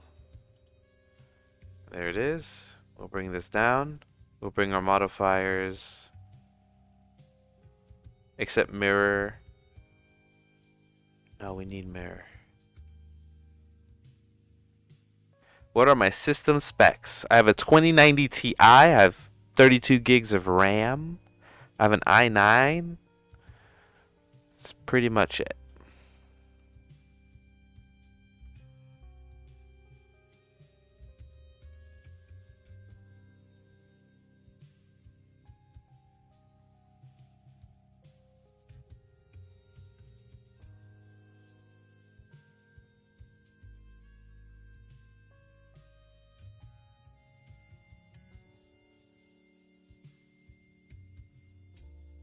I want that new Mac Studio. Oh yeah, me too. I do not have the money for it. It's an expensive tool.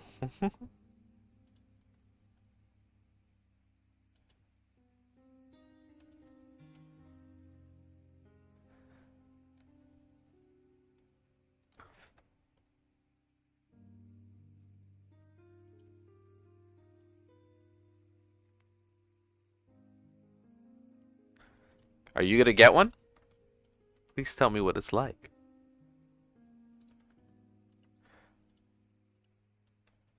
Alright, let's see if I can add in some interesting detail here.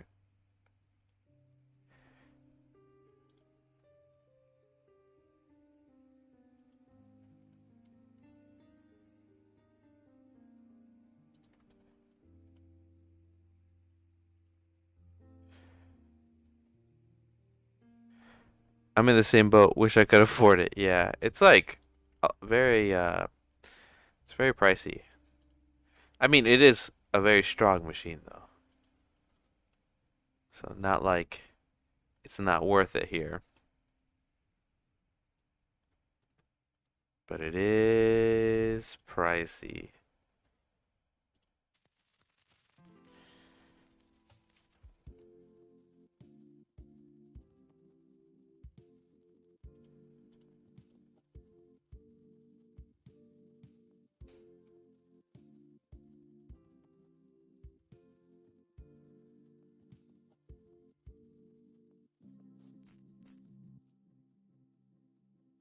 2 grand isn't super crazy, but 4 grand for the top of the line one is wild. Yes.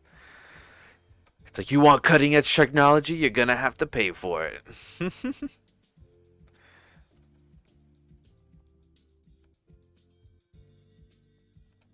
Alright, I think we're good on stuff. There's one thing I'm gonna do here, and that is make this a little thinner.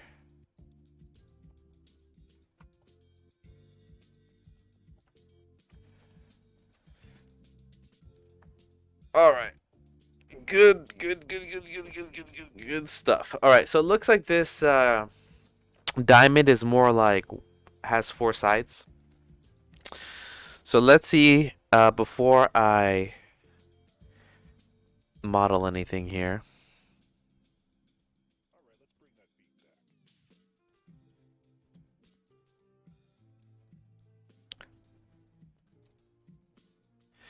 Let me start making that circle part.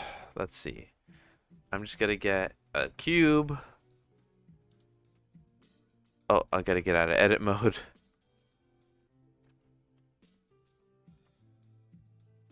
Okay, make a cube.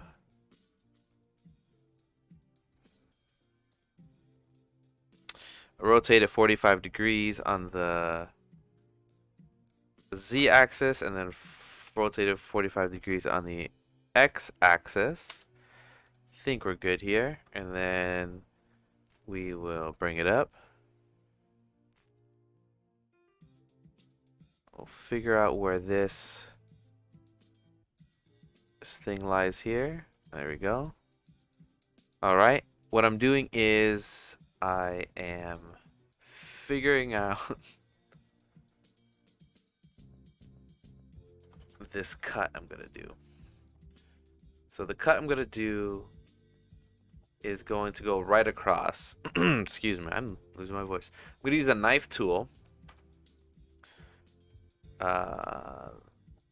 which is K, but I forget where it is here.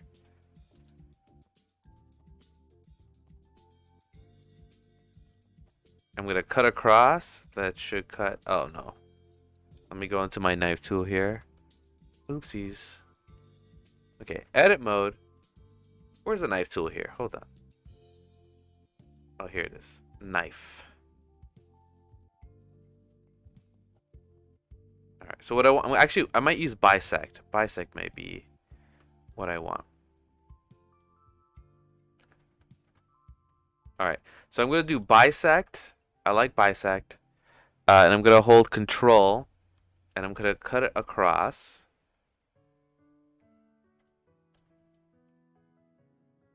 Right about there. Alright, I'm going to duplicate this. Alright, I'm going to select the cube. Delete it. Oh my god. I'm going to move that bisected line into another one. Now I'm going to delete this cube.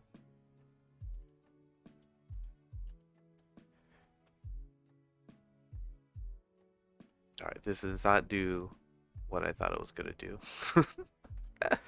I'm overcomplicating this. Alright, let's do this. Let's do a plane.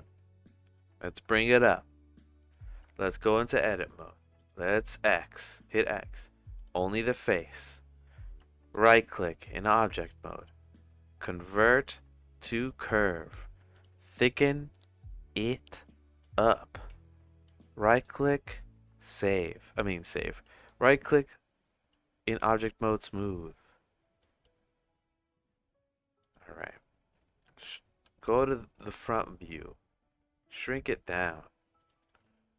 Rotate it on the Z 45 degrees. Bring it down. There we go. Start squishing.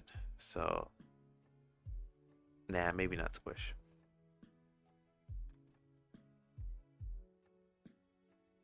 Okay. Go to edit mode. In the curve tool, make sure that the active spline is cyclic. But I'm also going to make a connection here. I'm going to hit F. I can't connect these? What? Usually you could do that with F. Curve.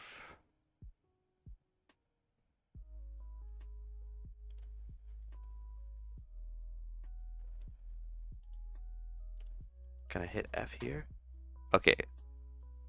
I guess it just makes it cyclic. I want to be able to control this leg here, but it doesn't let me, which is silly.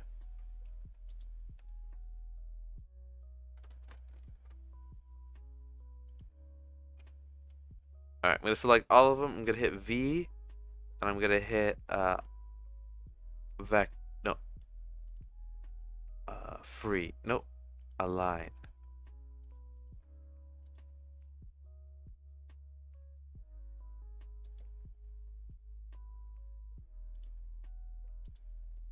Where are my handles for this thing? Hold on.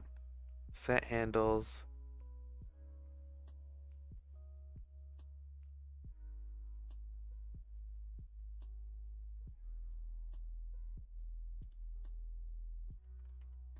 My handles aren't here. Usually I can control these with some handles. And I don't see them.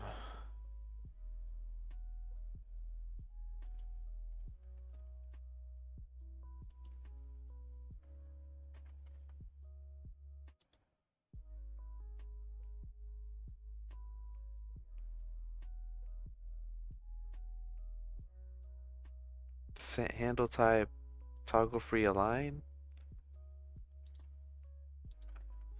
When the handles aren't there, how do we get them back? This is an issue I'm running into now. Would I just have to start with maybe a curved circle? There are my handles. I wonder how I get them back. Alright, we're good. We're just gonna do it with the circle first.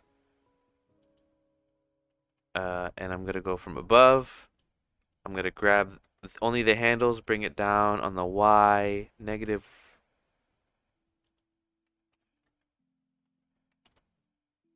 Oh, what? It doesn't let me. Oh, it's because, okay. Select them all. Right now they're under automatic. We're gonna do vector. There we go. There's our lines. This is a little bit easier here. Now we can grab the handles and smooth these out a little better. So, grabbing the handles, grab Y1. How about 0.3? 0.2. 0.3. We'll do 0.3. We'll do the same for all of these. On the X, grab X, 0.3, negative, since it's the opposite way. We'll grab this. We'll grab only the handles. We'll grab the X, 0.3. And then we'll do the same over here. We'll grab that, 0.3 on the Y, negative. There. We got a curvy looking square thing. So we can put our silly diamond in here. And it not be an issue. And we can control the thickness here.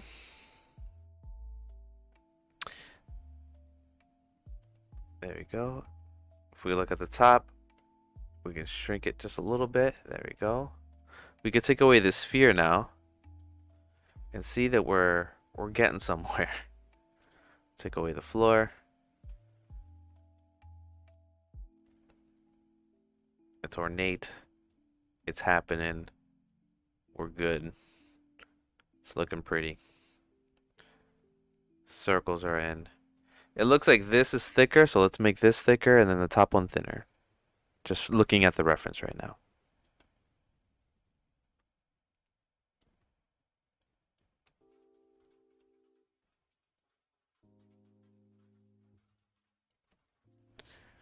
Alright, and the top thinner. We'll call this ring ornate circle. We're going to call this .000. Copy. We're going to do the same at the top, .001. And we'll make this one thinner. And because we're making it thinner, we'll probably have to make it larger as well. And bring it up a little bit. There it is. We are getting somewhere, finally. Okay. So, I'm going to put that in there.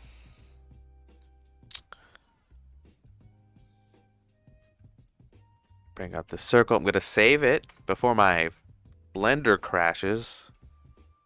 Gonna try and mimic this and fail halfway through and default back to monkey techniques.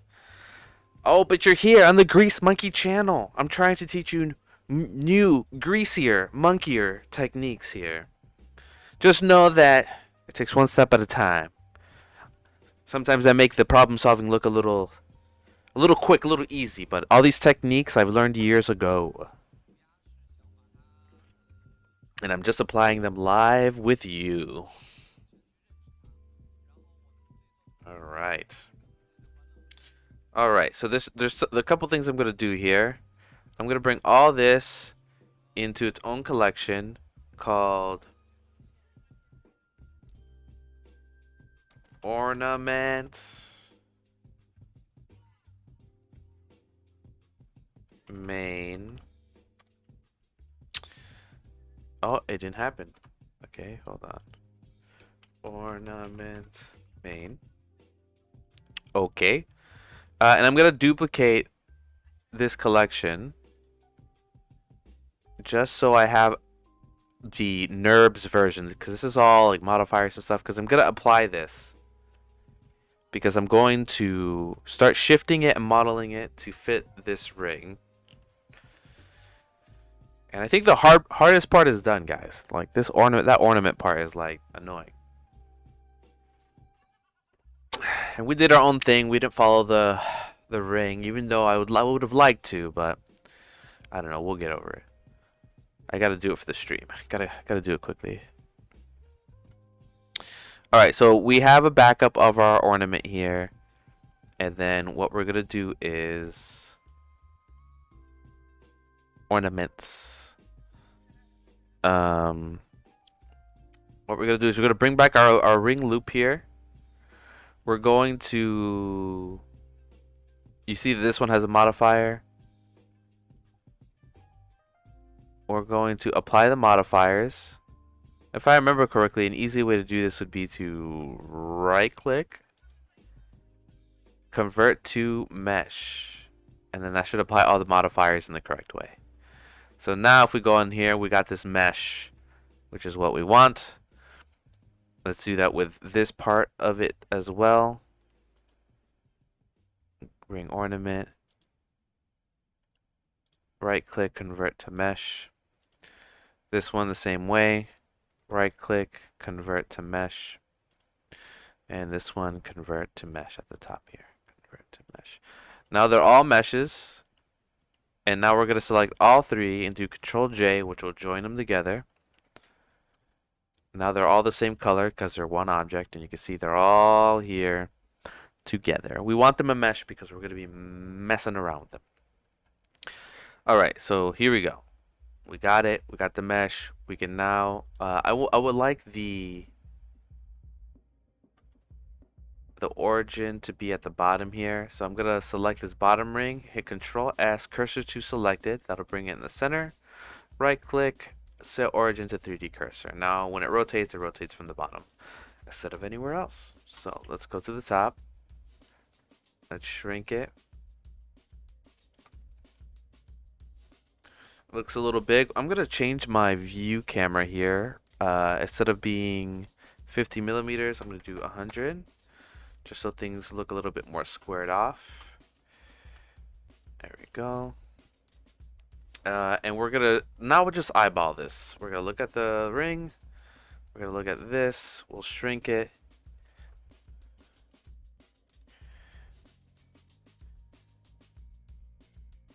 You know, maybe it's actually kind of big. All right. So now that we're here, I'm gonna scale it. I'm gonna duplicate this one because I wanna just always have backups. So I'm gonna duplicate it, and I'm gonna zero that one out. Okay. There we go. All right. So let's mess around with this. It looks like the circle kind of droops over it here, which I think is kind of neat. So let's try and do that. Is the bottom larger than the top in the reference? Like it bows at the bottom? Yes, it may. It may, right? So that's a good. I'm glad you're here, Gradient. Gradient Lester. So maybe a solution for that, right, would be adding in a smooth deform and doing a taper on the Z, and then you can taper this to the top, right? And boom, you've tapered it. We can make it very large at the bottom or at the top, and it can taper right there. All right, maybe we can add in another deform.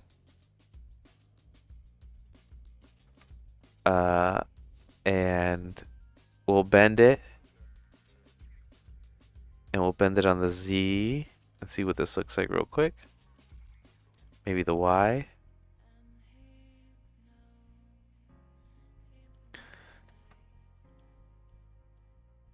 It's interesting moving it like this.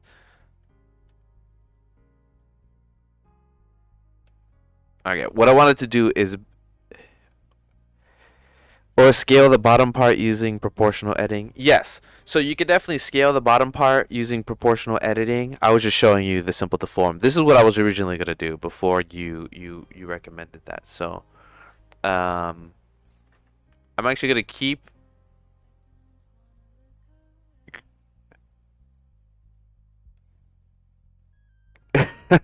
Gratian, yeah, Gratian. I'm so sorry about mispronouncing your name.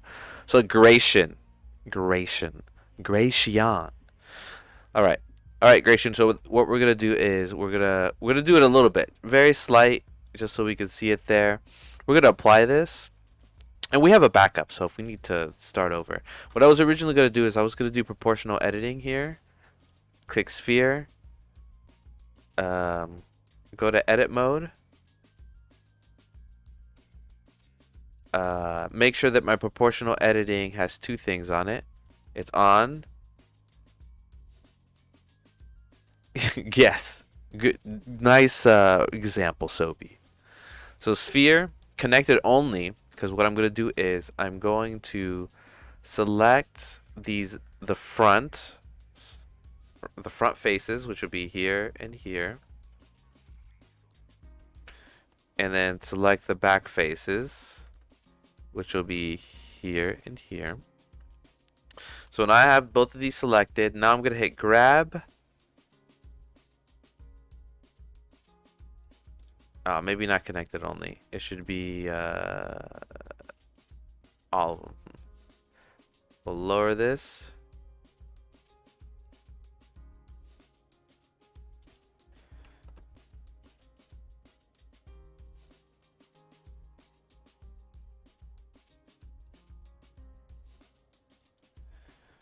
All right, what I'm actually going to do, bring it actually a little lower, and we're going to do it in reverse. We'll bring it up.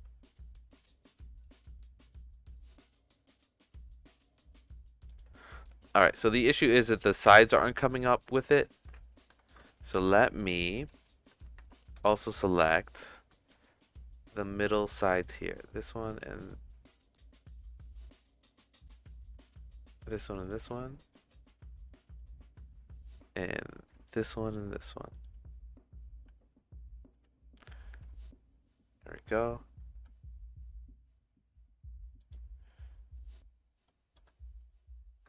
Okay, let's try this again.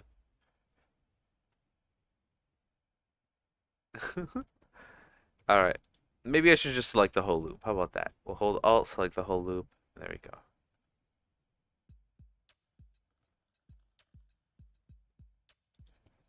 All right, instead of sphere, we'll do smooth.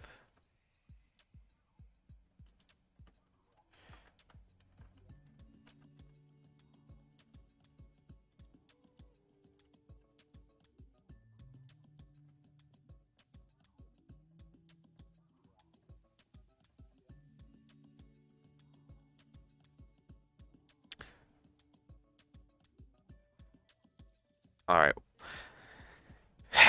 So I'm not having issues. I just don't think this needs to be a little bit more customizable here. So what I'm gonna do is I'm gonna do a simple deform.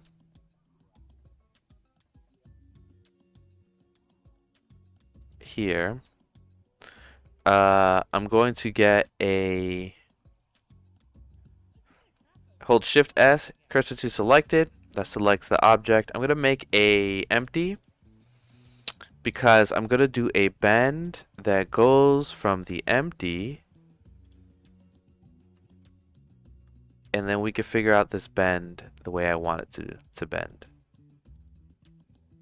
So let's bend on the Z, but let's rotate this empty so I can bend it in a different direction.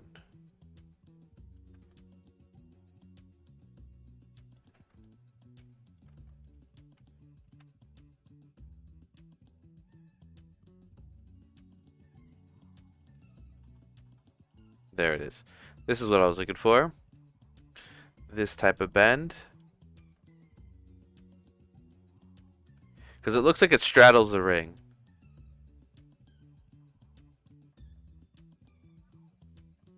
Alright, but it needs to be straddling it the other way. This way. So 90. Okay. We're good.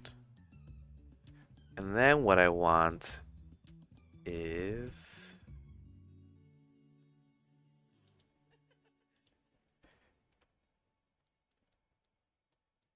Oh man, I wish it didn't straddle the top.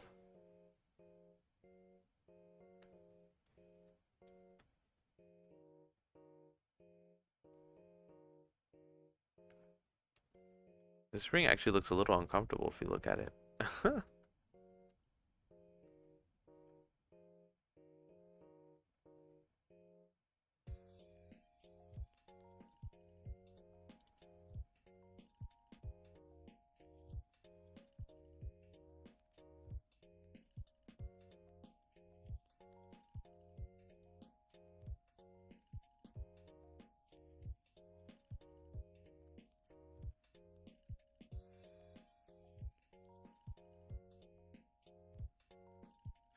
Pringle function discovered. Yes.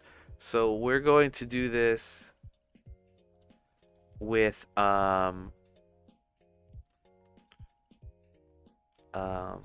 vertex group. So let me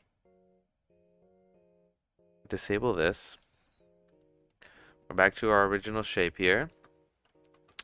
Let's select this whole bottom and this.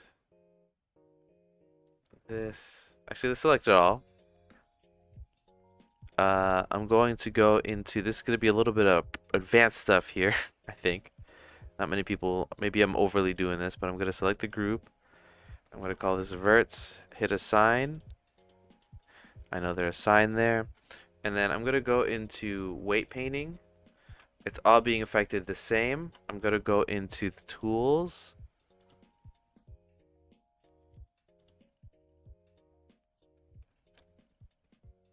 And see if there's a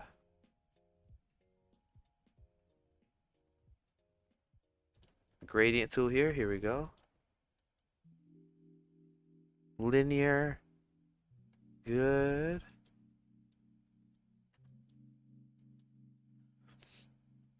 Good, good, good. Strength 0. Oh man, why isn't this working? Oh, is it because I'm under? Let's go to tool. Fall off symmetry.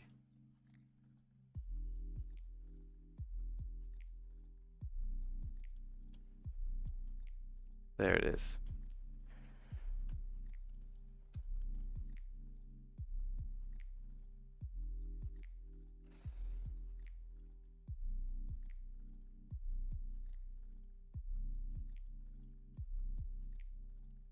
All right, let me erase everything off of here. So it's all blue.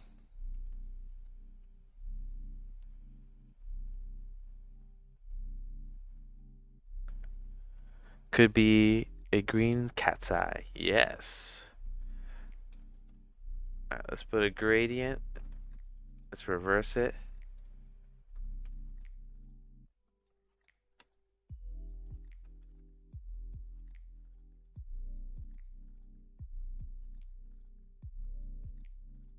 Okay, there. We've weight painted it. Now let's see if this works. I may have overcomplicated things here. So let's put the verts on here. Let's turn this back on. Okay, cool. So it's only affecting the outside now in like a gradient fashion.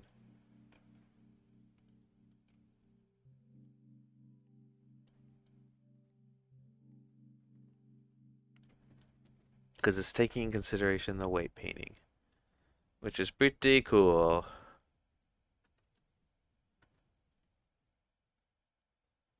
All right, I'm gonna shrink it a little bit. Looks real goopy, huh? Let's just do it slightly then. Just a little bit. There we go. We'll squish it a little more on the Y.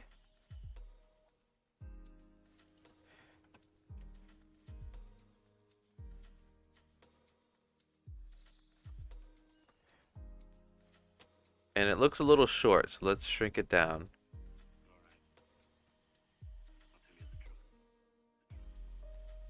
There we go. I think we're getting somewhere.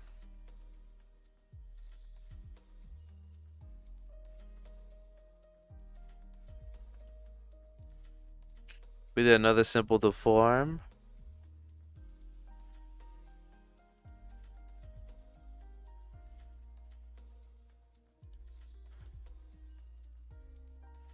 We can control the top as well. Good. Oh, cool. So we have two deforms. We have two deforms. They control the top here. I can control the goopiness. Like Soapy said. What size monitor do I use? Gration said. I'm using a 27-inch monitor. Double Ace, hello. Good to see you. Glad you're here. Alright, cool. So we have the control over this. Now, we're going to leave the fun part right at the end, which is the diamond. So we're not going to the diamond yet, but this part should be relatively easy. Relatively, right? So we got the ring ornament. We'll bring that in here. And that's looking great.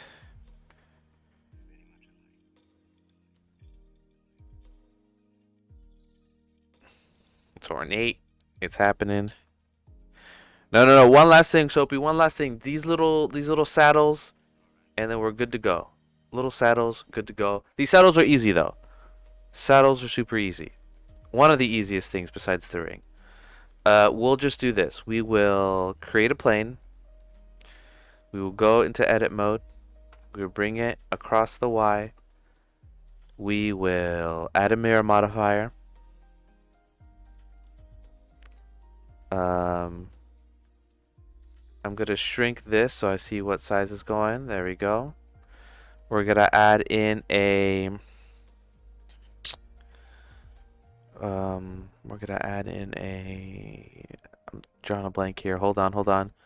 A solidify, so we can add in some solidity. And then a subsurface.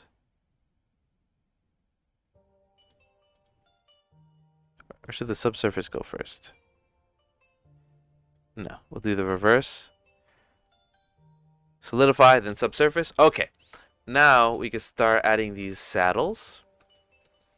So for the solidify, we could just make it thicker. I'm gonna just start doing loop cuts so they make sense here. Make a little thing here. We'll get proportional editing on. Make sure that is good. We'll do one here in the middle. We'll grab it. We'll get the whole thing. We'll grab it. Scale it down. Shrink to solidify. Oh, we'll forget the shade smooth. And make sure that this is normal set to auto smooth. There we go. Now we can keep going. Grab all. Bring it. Oops. Bring it in. Shrink it down some more. Rotate it. Grab. Alright, grab here. We'll cut a thing, a loop cut right down the middle. We'll bring this up.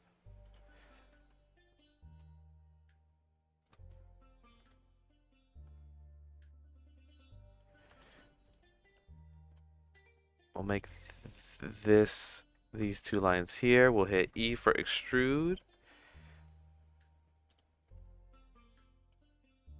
So it goes up. Grab it all here. Grab these guys.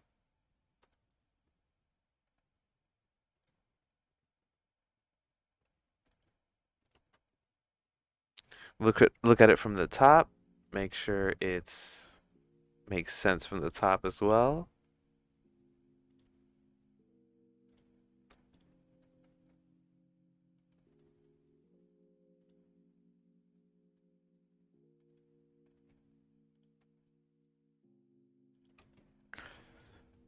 Extrude one more time.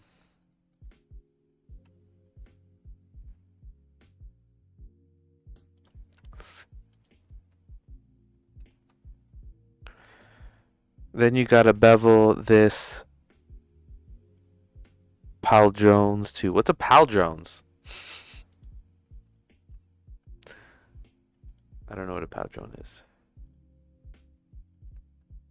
Am I mispronouncing that?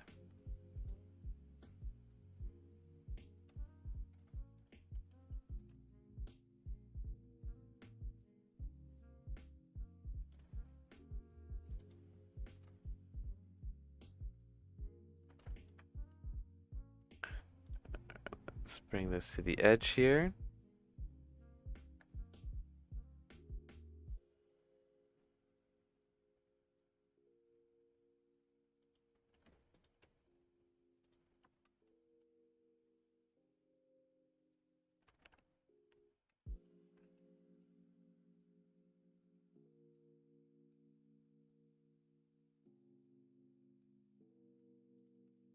Maybe we'll shrink the whole thing a little bit.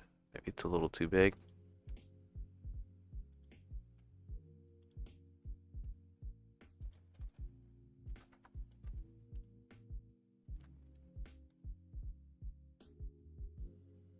Those thingies you're making right now, Pal drones, are the shoulder parts of a knight's armor. Even chat is teaching me stuff. Yes, I did not know that. Thank you. Am I pronouncing it right, you think? Pal drones? Padrones.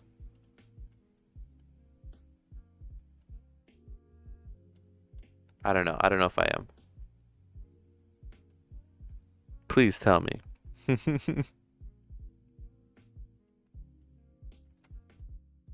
Okay. Let's keep it going. Let's keep it going. I'll select these lines.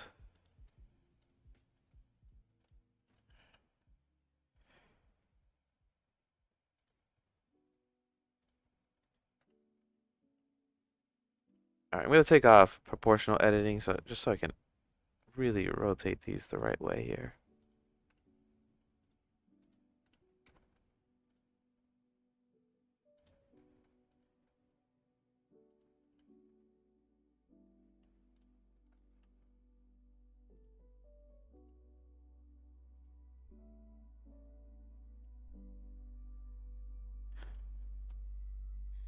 Not, it's like the name Paul, then someone lazily saying drawn.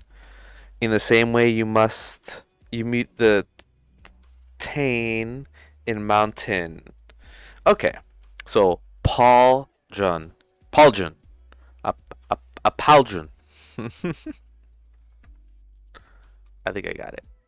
Nailed it. Alright, so we'll put that there so it's like barely touching, but it's coming up. I do see that it is kind of like really coming up here. Coming up. And I'm going to add in a loop cut here. Make it sharp. I'm going to look from above. I'm going to make it wrap around. Let me go to vertex mode and then put in proportional editing. And grab these guys at the top here.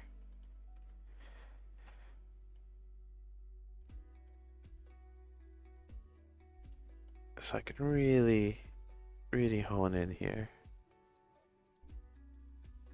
There we go. All right.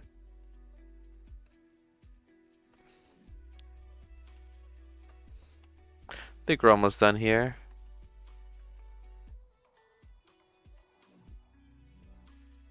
Make them a little thinner.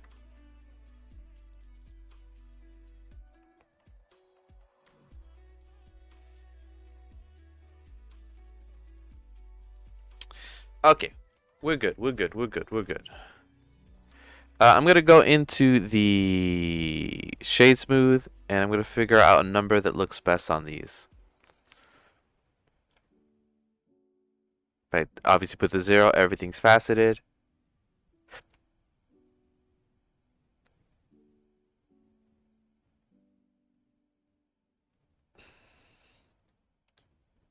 Maybe there. 35. That's basically where it was anyway. Okay. Now we can make the next part here, which is finally the rock, huh? The rock. Let's try a couple things. We're finally gonna do this rock here. Let's put a matte cap on here. Matte cap.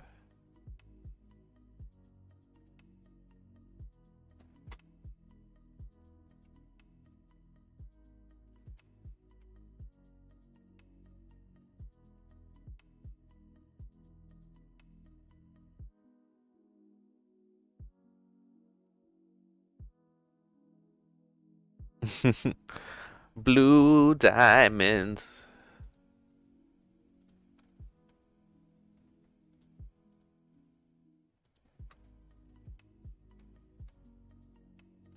Okay, we're saving. Alright, so if you have the extras objects add-ons collected, we could do a diamonds. Let's get all 3 of them out. We got brilliant diamond. We got diamond. And we got gem. Let's take a look at the 3 of these. See which one fits our needs. We'll probably end up doing what was recommended way earlier in the stream, which is getting the cube and stuff. And oh, what the heck is happening here? There we go. All right, so it looks like this one looks like a real diamond. This one looks like a gem. And this one looks like a weird misshapen thing here, which I think is interesting. So let me for this one in particular, let's have some fun and figure out if we could do a decimate and see what that looks like. Oh, Soapy, definitely doing the cube. I just want to show off some different things to think about when you're thinking about this. Decimate's fun, you know. Should put symmetrical on here.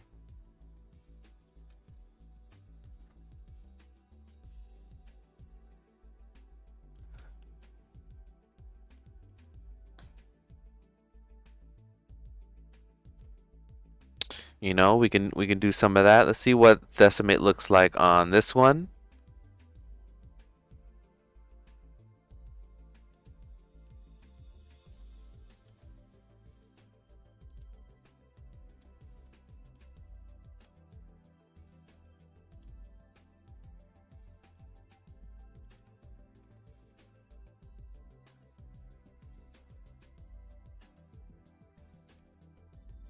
Not as cool as the first one, I think. And then the second one, we'll do decimate. I'm just curious what it looks like. Okay, cool. Cool. And then there's one other thing we can do, right? Let's take all of these off. We can select this, hit Control M. No, not Control M. Hit M for merge by distance, and then choose the distance here. And it's basically decimate as well. So that's pretty interesting too. Anyway, let's not do that. Let's put the cube. The cube looks like it's gonna work. So let's bring these diamonds away. Let's get the cube. And use some. Let's see if we can use some modifiers. So we're gonna rotate on the Z45, and then we'll rotate on the X45. Then we should have it pretty close there. All right. Let me look at the top here.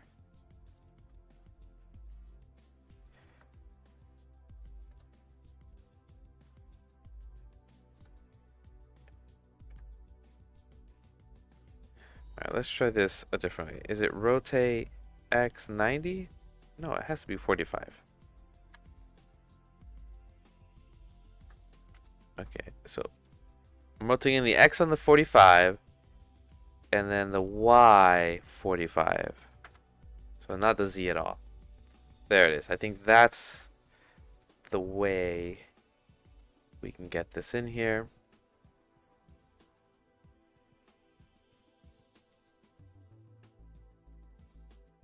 Maybe not. Maybe it is this way.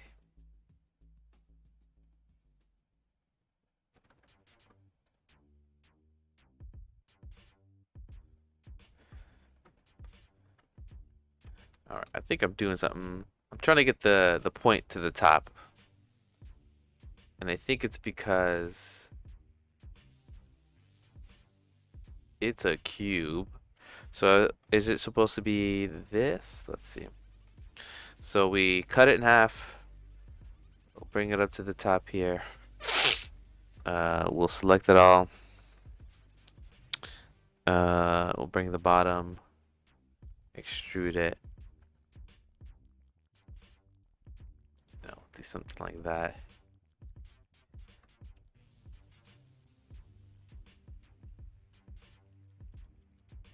And we're just trying to get the shape. We're not worrying about the indents here, but this is how we're gonna try and replicate it as best we can.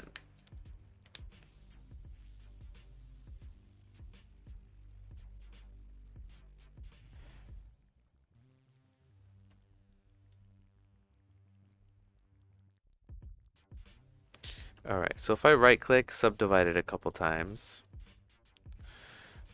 add in a simple deform,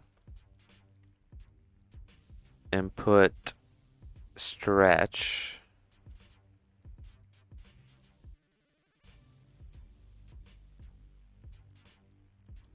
and then do another one, simple deform,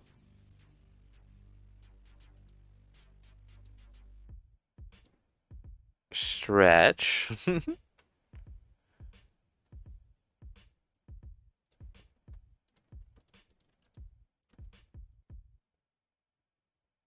Okay, we're getting closer. Let's actually isolate it. Let's select the faces at the bottom.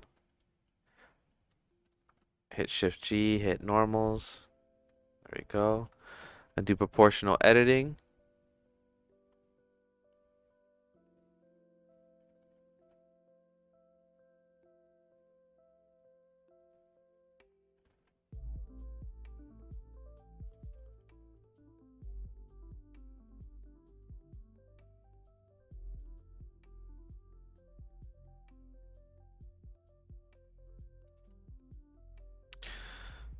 Okay, so I think I made a mistake by overly extruding it here.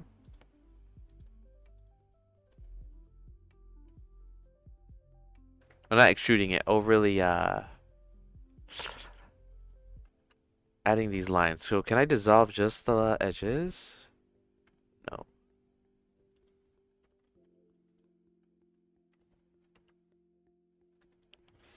But squishing like this, I think, is the way to do it. So we're almost there.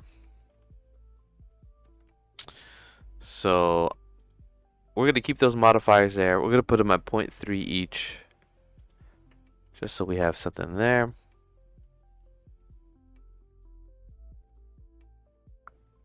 It also looks like they're bulging out at the top. So maybe we could do something about that. But we'll figure that out after we figure this out. Vertices, we'll do a plane. I'm gonna just divide it in half. Well, I'm gonna hold on. I'm just gonna select the face at the top, the face at the bottom, and then cut it both ways.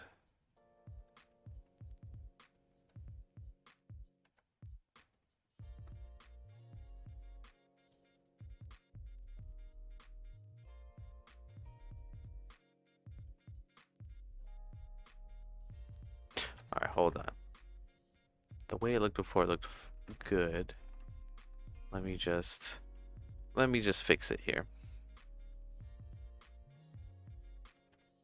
There's some things I want to dissolve here. So let me dissolve. I'm going to choose the lines, these corners. I want all those lines. I also want the sides here.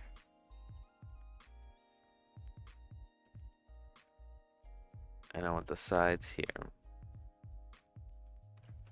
So what I got here is looking decent. Control I, invert, and I'm going to hit dissolve edges. There's a couple more lines I want to keep. I want to keep this line, this line. Now dissolve edges.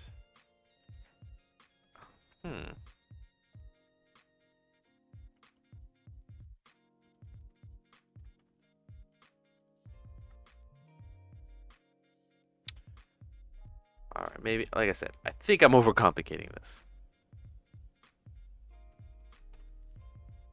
Alright, let's try this. Delete this. Center, we're going to center our diamond. We're going to make a diamond from scratch again. Get the cube.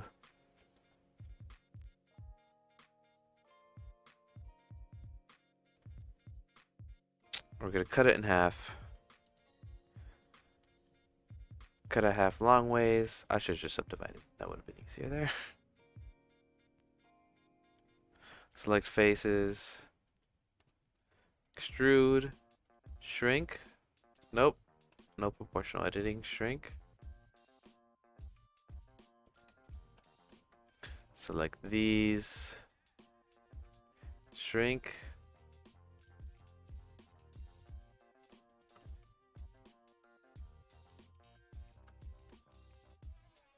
Subdivide. Smooth out.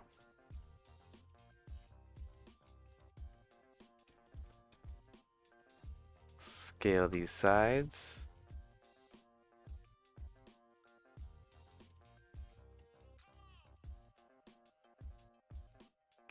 Scale these sides.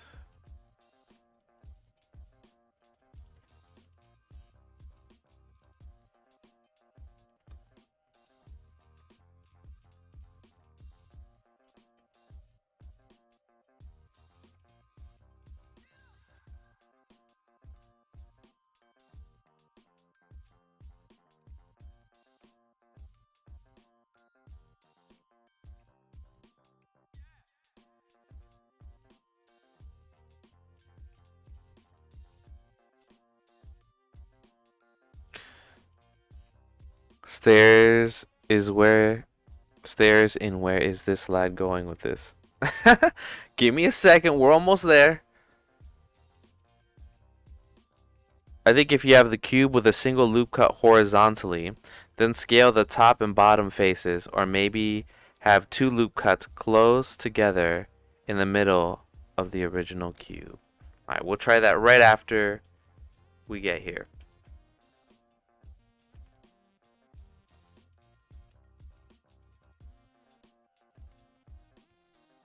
Alright, we're going to select these.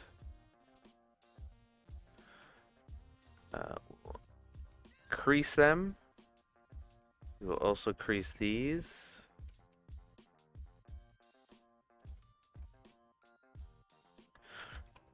I'm also going to go to wireframe, go to vertice, and I'm going to mirror this whole thing.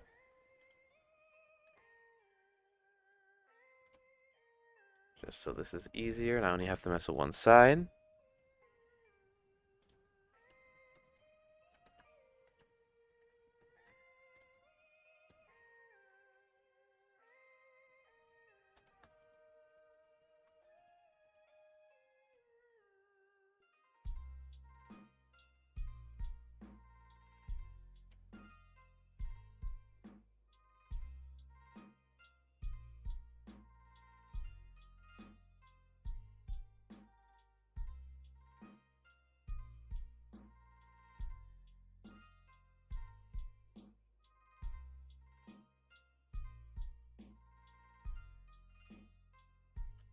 Go to wireframe. Make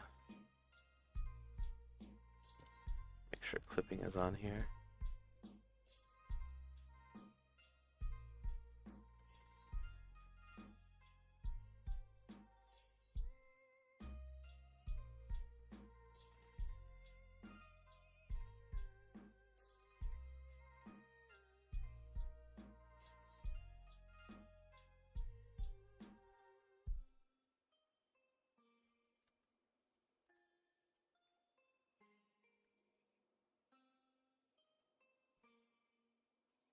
I just want to have the outside bulge because this sinks in and this sinks out.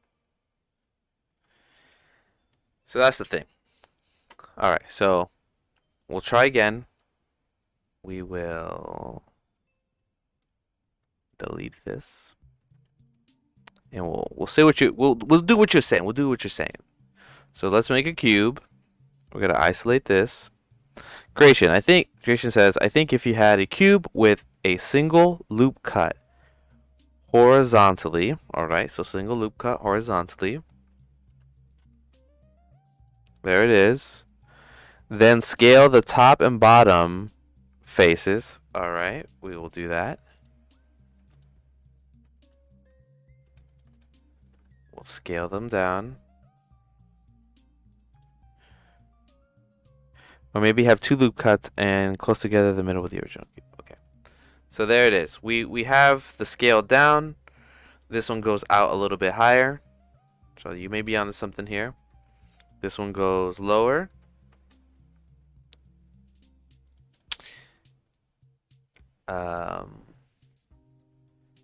You know, and obviously if we put like a bevel modifier on here, some extra loop cuts here, we hit smooth, shading, we're getting closer. Bring this out to the top. That's good. I think so this is good. This is a good base. I should have did it this way, Gratian. What I'm seeing here is the top is kind of bulging out and the inside is bulging in, or the opposite of the word bulging. So now maybe subdivide the edges of that curve. Hold on, let me subdivide.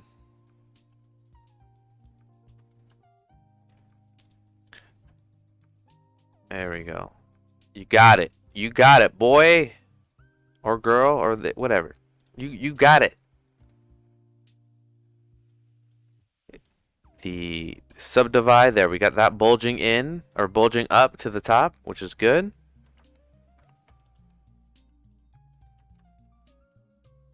Looking great. Good stuff. I overcomplicated it. And then this goes in like that, right? So we'll make sure that we can see this. That ain't no rock I know of, and I live in gem country, but it's a nice rock. Yeah, I know, right? It has 4 sides. It's nothing I've ever seen either.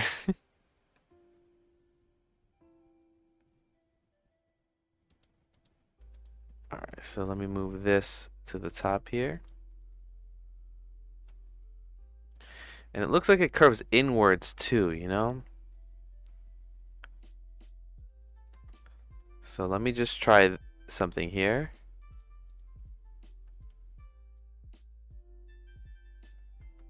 Would it help at all if I got this point and scaled it in?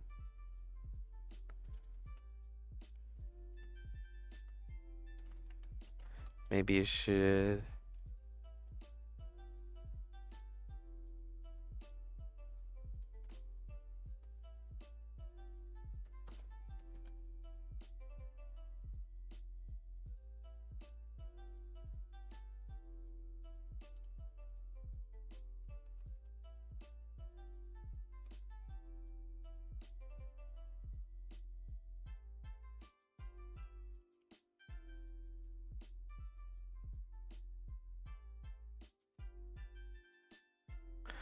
The concave and convex nature of this shape paired with the symmetry makes me call shenanigans.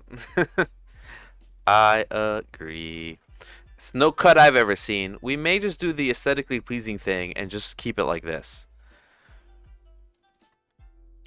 Instead of like...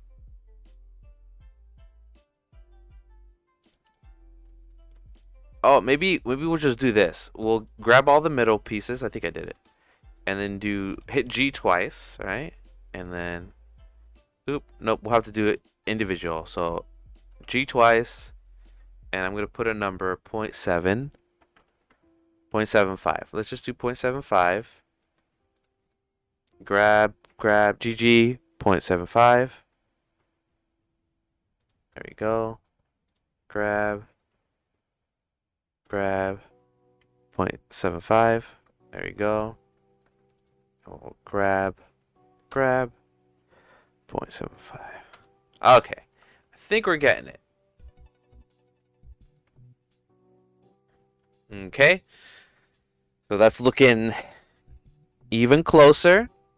We got the curvies, we got the bulging, we got the inwards.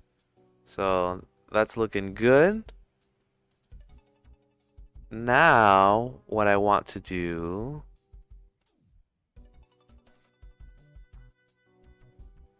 Now what I want to do is... You a genius, Greaseman Kid. You talent. Oh, thank you. Okay, now let's do one last thing. These points are way pointy, huh? Let's see if some things can fix it here. Alright, maybe not that. That actually cuts it up. What if we went to line mode, selected the line, hit Control B, and subdivided it? So, interesting situation we got going on here. Okay, what if we subdivide it and added some lines in it, like this?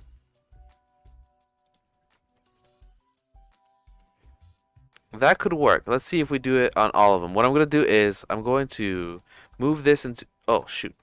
I'm going to move this into its own collection called gem. We're going to call this gem.000. We're going to duplicate it. We're going to make the first one invisible. We're going to go back into local mode. And then we're going to, yeah, we're going to bevel each and every one of these edges at the same time.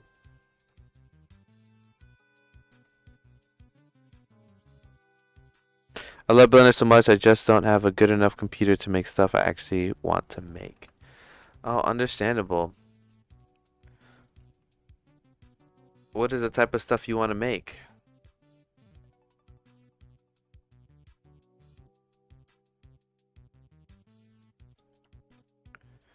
There we go. That added, I beveled the top, so it kind of added this neat little look here, going all around. I think, so we got two gems. We got that one, and then, let me turn on the other one.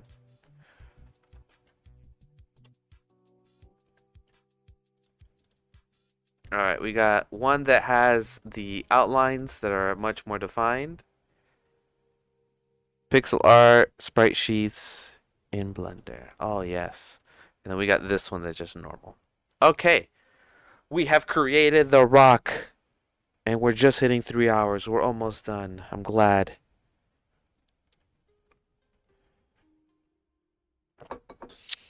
Okay. So, we're here. And then we can start the shading and all the other aspects of it. We got two gems. We're going to use this one. Let's bring it in. I'm going to put the origin at the center here. So put the origin at the center. So we can scale from that point.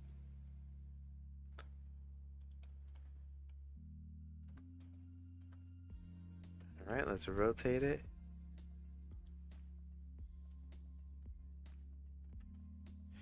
Rotate Z 45.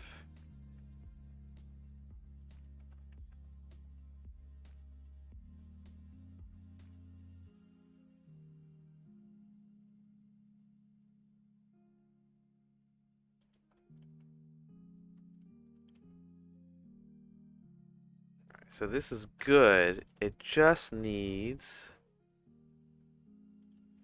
some adjustment on this tube here at the top. So I'm gonna select it. And I'm also gonna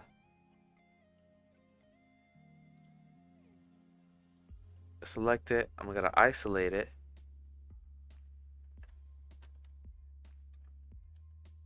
Let me unisolate it. Can I isolate both of these? Hold on.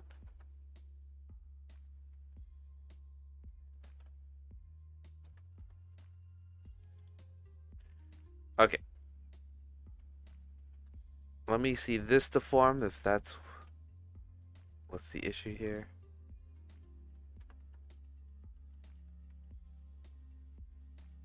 Oh, that's the bendy deform. Okay. Okay. Let's see if we can make these edges a little sharper. So let's select that edge, that edge.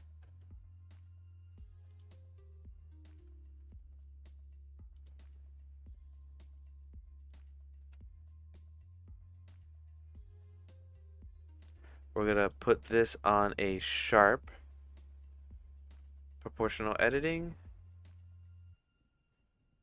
We're gonna bring the gem back. We're gonna do it.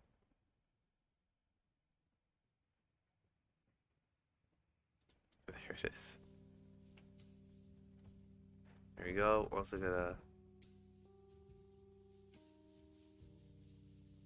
bring that out.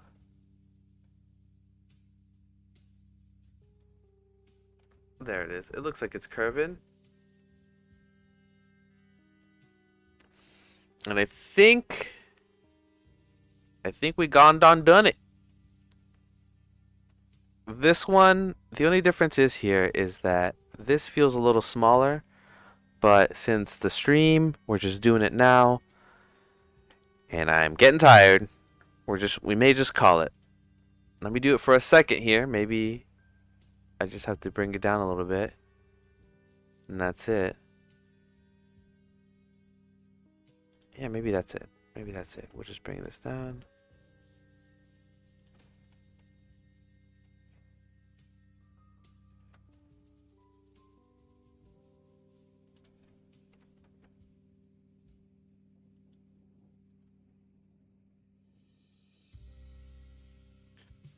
All right. Let's bring these a little closer.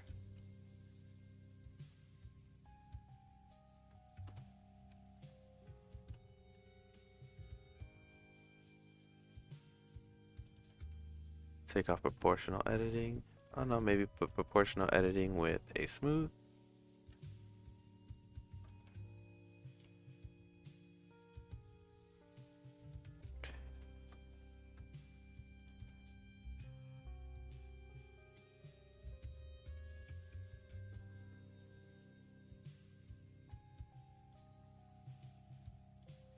Alright, let's put sharp this time.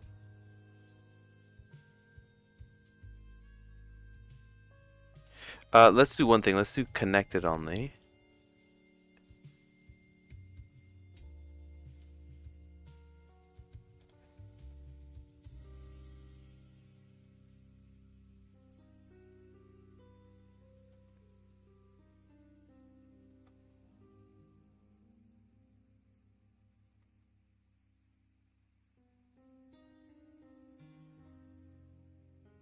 Oh man. Looks like we lost this guy here. Let's get him out.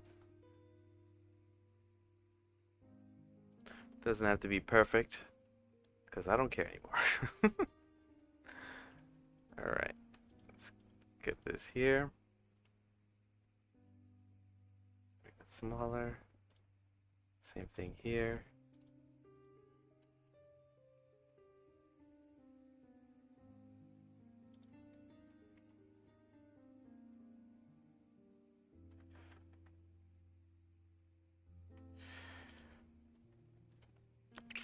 All right, we're almost there. We're almost there. Just want to get this little gap over here. I'm gonna select this loop cut. I'm gonna see if Control plus, and then I hit right click, smooth vertices. Nope, that's not gonna work.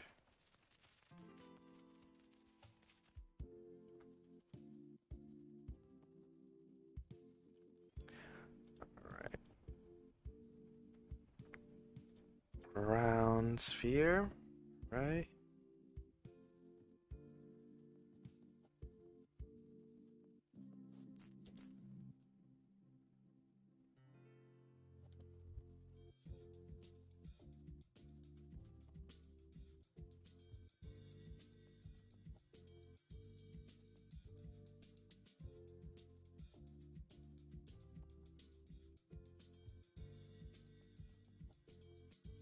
Alright, I think I'm getting real nitpicky here with it being a little wobbly. We're just gonna call it because I'm done. Pretty done with this. Okay. There we go. So we got the diamond, we got the thingy, we got the little pauldron. Pauldron. I feel like the pauldron should be a little bigger. We'll fix that now. We're gonna select these guys. Wobbly makes it look handmade. You know what? I like that reasoning. I'm fine with that. We'll get these guys. We'll bring it up a little further. Maybe bring this down. Good, good, good, good, good, good, good, good. I think we done it.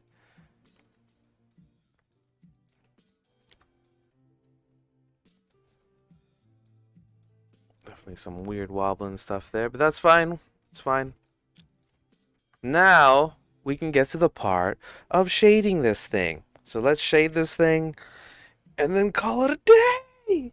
We're done. It's over. 3 hours. Okay. Okay, so I'm going to save because I haven't saved in a long time and that's terrible. All right. We're here. We got our lights. There's something I want to do. I want to take away one of the lights. So let me delete this light here. Figure out where our lights are. Let's bring it above. Alright, our sun's going good. We're going to put this into camera view. Put the sun over here. Put this light over here. Bring the sun a little brighter. There we go. Alright, alright. Here we go. And we have the gem. Now we could start adding in all the toon shading. So let's go here. Let me just open up a asset browser real quick. Got my toon shader, which by the way, if you need this toon shader, link is in my description. I made this shader for it to be a little bit easier. It has been added. We're only gonna add one because we're gonna duplicate them a bunch of times. Alright, so let's start with a couple things here. So we're on the ring. We're gonna select shade smooth. Looks fine right now. And we're gonna start picking some colors here. So let's go into our shader editor.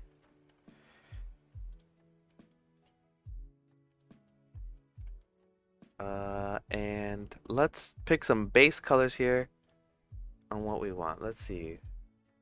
Let's do that right from the reference, just cause normally you can eyeball this, but I don't have time. I want the stream to end pretty soon. And we'll add in a dark color over here. It definitely looks a little weird. There's definitely some weird shading stuff happening here with this. So I wonder if making it that resolution. Alright, let's add 12 or 0. I wonder if I do the texture space.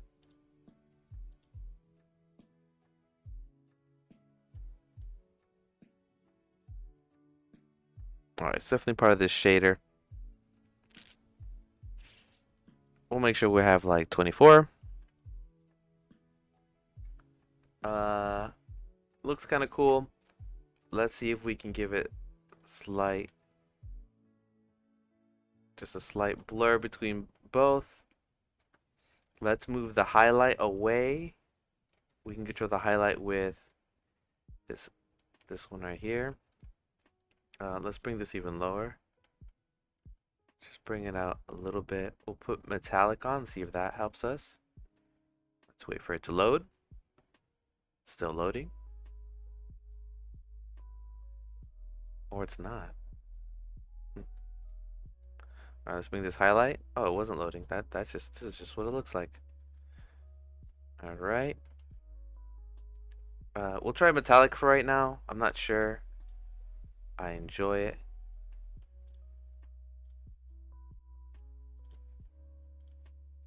There's green over here. Oh, forgot to take off this gradient. Very important to take off at first. Let's take off the Fresnel as well for now. So we can start from the basics here. And let's bring in a couple things here. Let's bring our second color, just right here, holding shift to get the second color in. And the second color, the color that I really need to focus on right now is this color. It should be more like a pinky gray. All right, make it a little darker.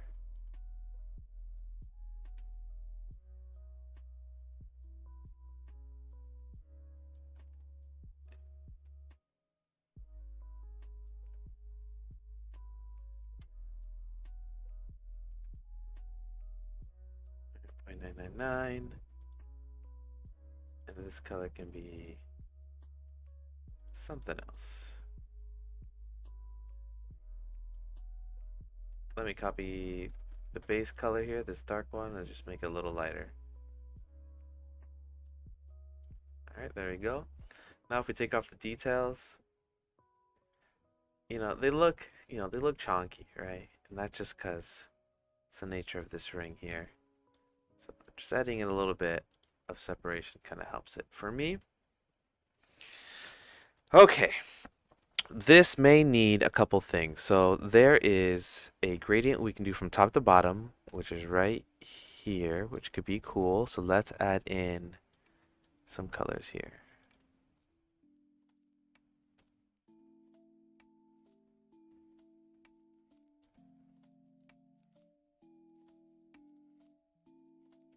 All right.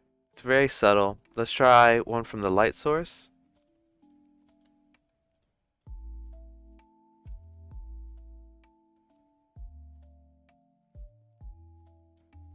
We may not go with any. We may just go without either, because I think it looks better. There we go. And now we'll add a Fresnel, except we'll choose a better color than these colors. We're going to choose like this green color and this light green color.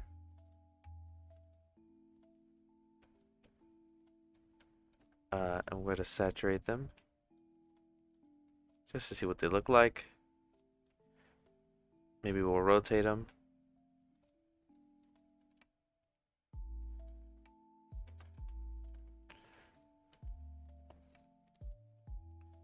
Okay, maybe not these colors. Maybe we'll use this light gray. Or maybe this white. Oops. Copy, paste.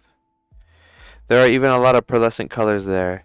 Is it even possible to replicate that in Blender? It is possible. It is possible. But for me, and we could definitely sit here and try to figure out those pearlescent colors and stuff. But since it's 3 hours into the stream, I'm just gonna find the best possible solution. But it is possible. You know, play around with it a little bit.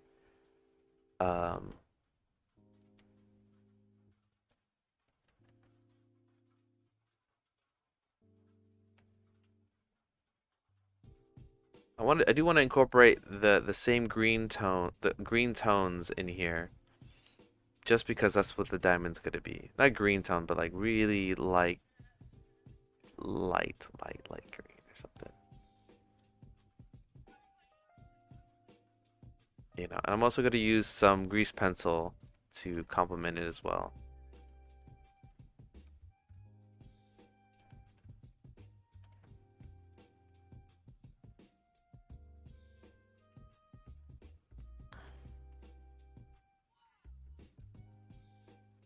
All right. We're gonna apply the same material onto the whole ring because it looks like it all has the same, but we're gonna duplicate it. So we're gonna go and type in ring. We're gonna. Oh, I just checked the Toon Shader characters on Gravity Rush 2. Looks very cool. Yes, yes, yes. I love Gravity Rush. All right, we got loop. We'll do the same thing here, loop, except we'll duplicate it and we'll call it.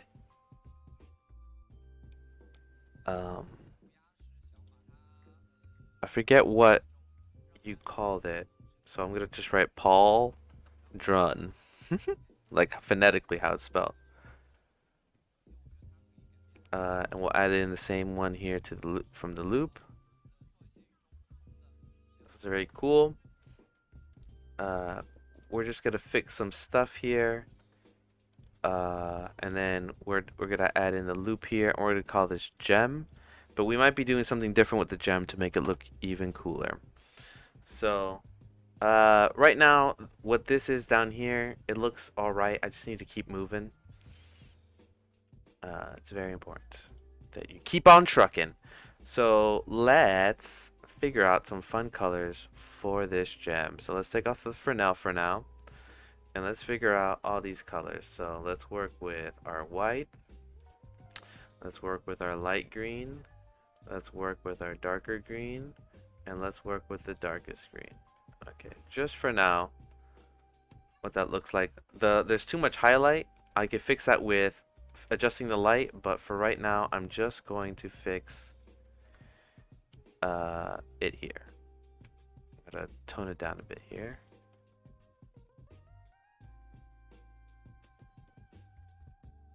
Okay, and then I'm gonna see about it being the roughness, taking it down a bit.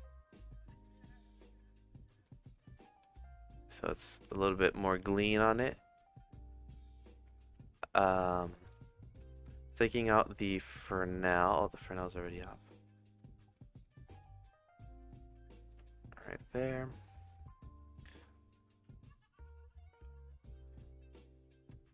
Alright. This is like such a balance between like getting lights in here. So let me fix this light. Because if I bring the light closer. Let me bring this closer here.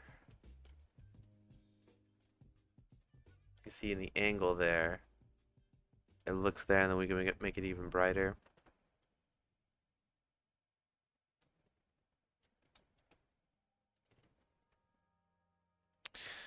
Let's put this into an area.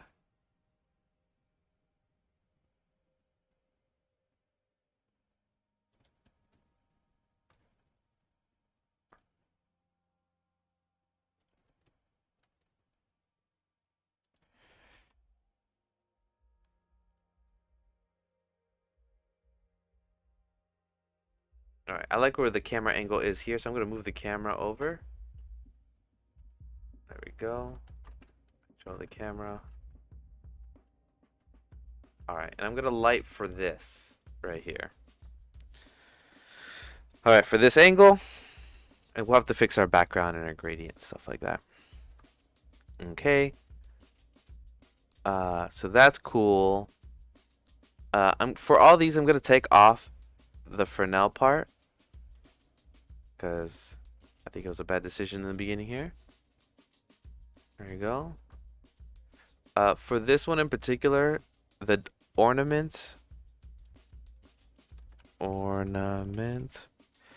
I just checked Tune Shader, blah blah. Keep moving. It's bedtime. Alright, Soapy Grenade. Good night. If you're leaving right now, hope you have a great one. Thanks for hanging out.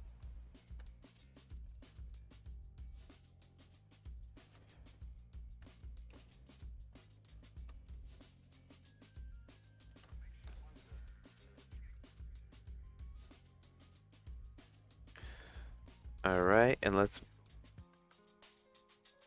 bring a light from the bottom. Oh, don't leave. Great. I'm glad you're still here.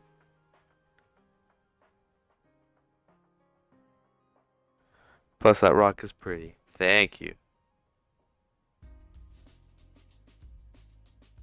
Alright, so what I'm going to do is I'm going to have a sun pointing upwards and downwards.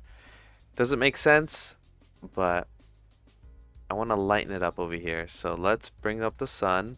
I'm going to take off shadows, so it does it on all of it there. And I'm going to bring this down to 0 and then slightly bring it up.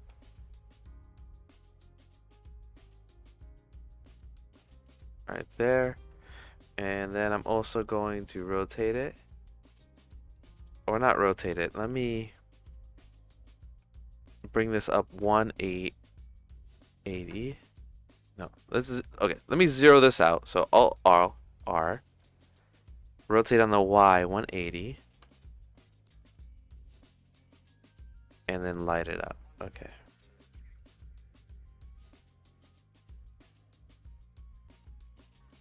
So it's getting lit from underneath and from above.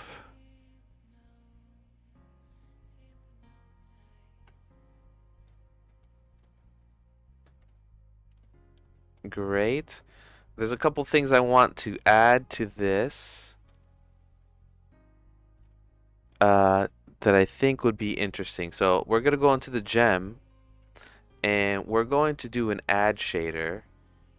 Usually not used, but add shader. We're going to add two shaders. We're going to add the toon shader plus a glass shader. And I just want to see what that looks like. We're going to save because sometimes the glass messes me up. And we're going to add it and see what this looks like. Still loading.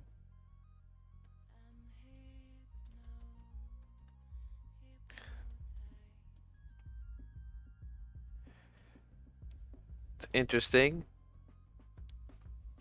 Let's see.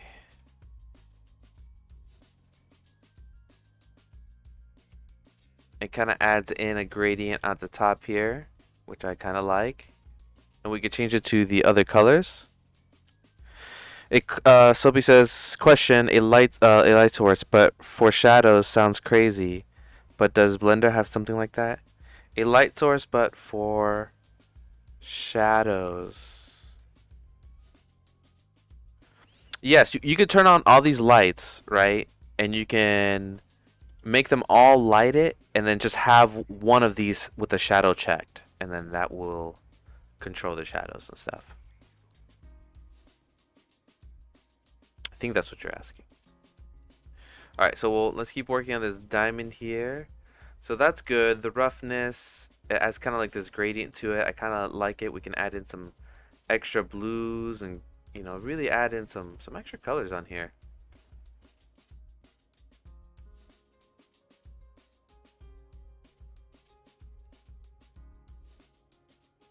You know, that we're getting close to it over here.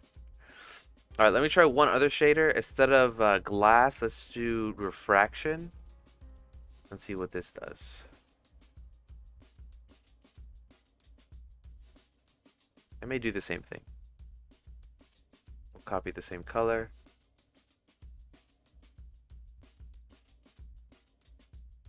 Okay.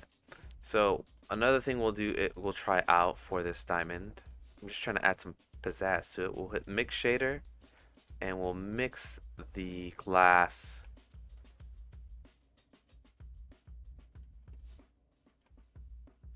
We'll mix them instead of adding them. It looks dull, huh?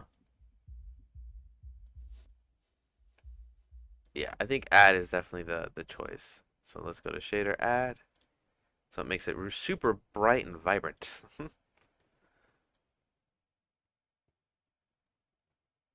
Here's the vibrance.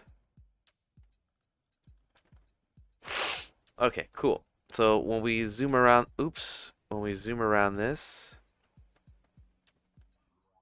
shadow has been cast upon it.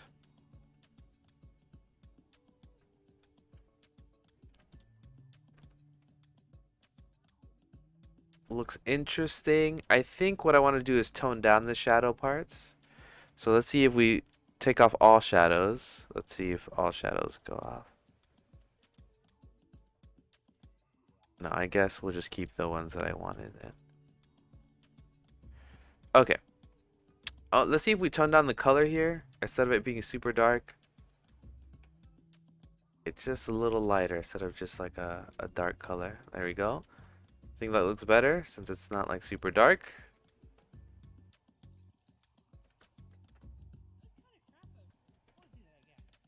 Alright, and then another thing we'll do is we're gonna add in. Where's this light source? Oh, it's from the bottom. How about this one? Okay, we're gonna add in multiple light sources here. And this one's not gonna cast any shadow. We'll have them on all sides so it looks good on all sides here.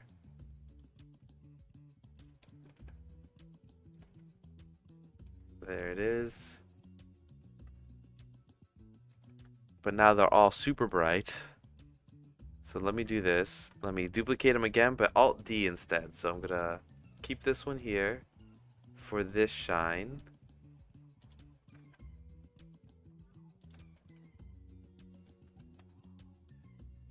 Alt D. That one over here. Alt D and Alt D. There we go. Now when we lower the brightness, it lowers the brightness for all of them. There we go.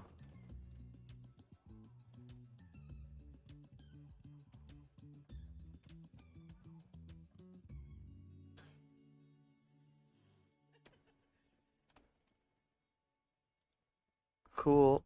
I wonder if we do a solidify and instead of it going outside, oh no.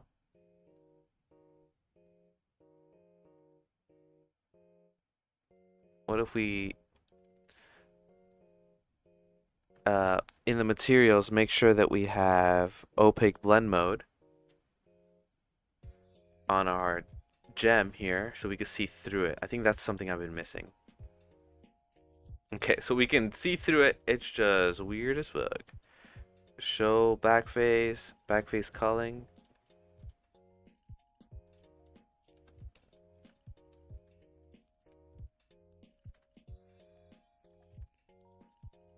All right, and then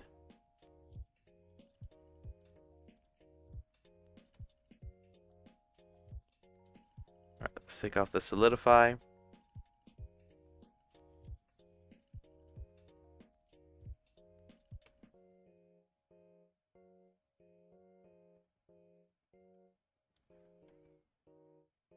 That that was beautiful. Bring back the weird. You think that would look good? This solidify?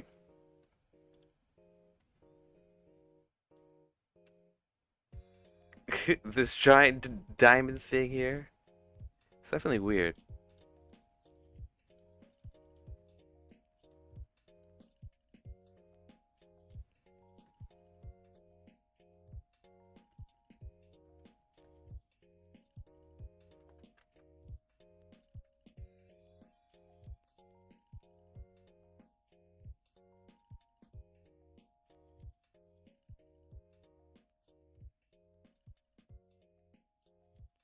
The see-through thing. Oh man, I hope I don't remember.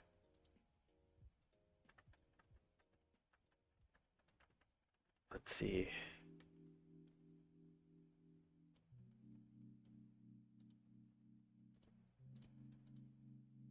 Oh, this see-through thing?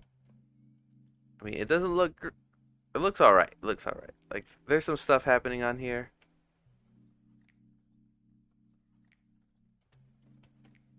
But there's some weird stuff happening though.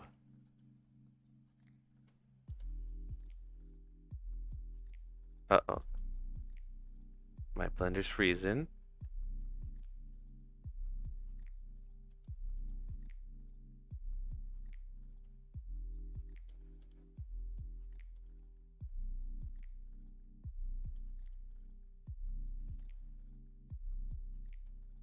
Alright, I took off shadows. I think that's what's causing me some extra shadows there. But if I take them off, boom, no shadows.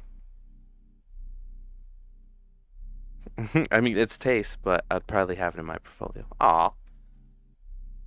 That is nice. Alright, so we got this diamond. I'm going to hit save.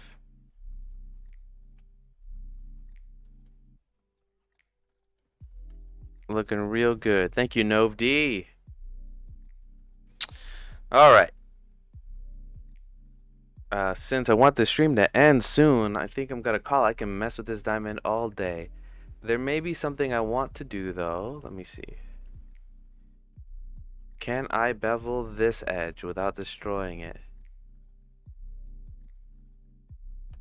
Oh, I think I can. Let's try it. Let's go to rendered mode. Let's select it. Control B.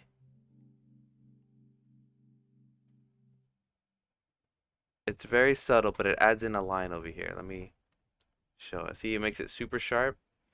But if I just add in a little bevel,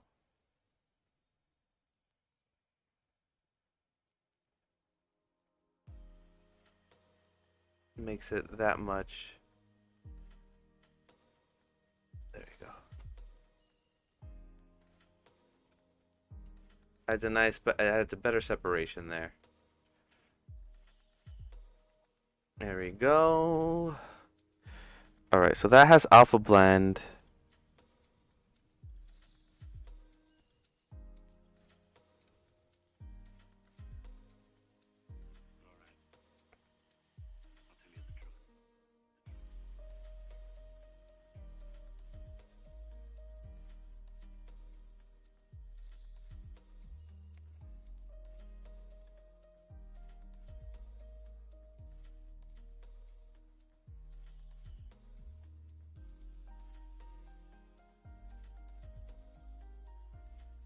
All right, let me try one last thing with the diamond to make sure I can't add a little more stuff here.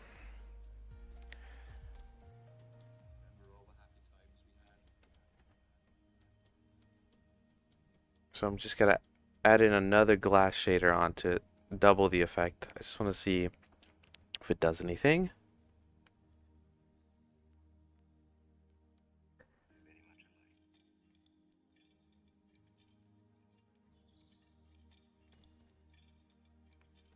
Doesn't seem to. Let me add in a translucent. See how that looks.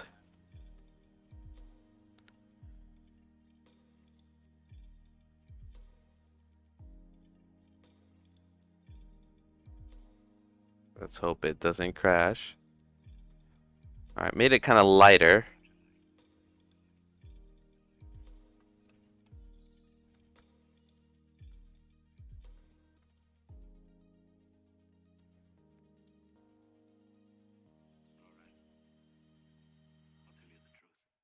What if this was transparent? See, I can mess with this diamond all day. All day. But I just gotta keep going.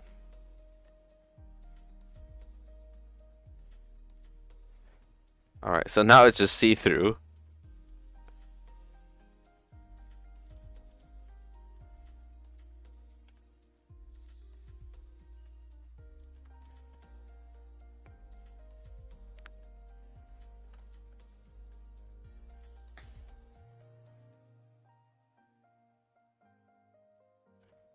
What I want, though, is a refraction.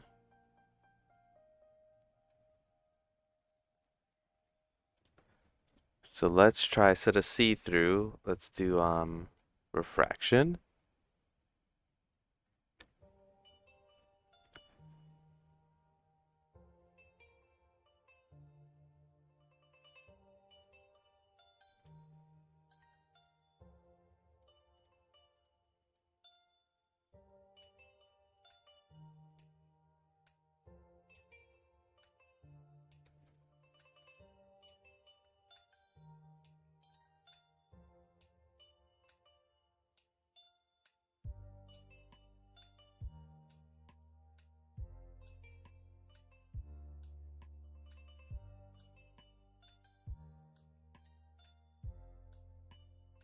Right.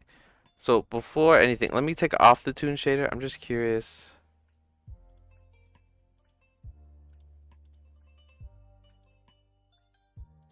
If refraction even does anything.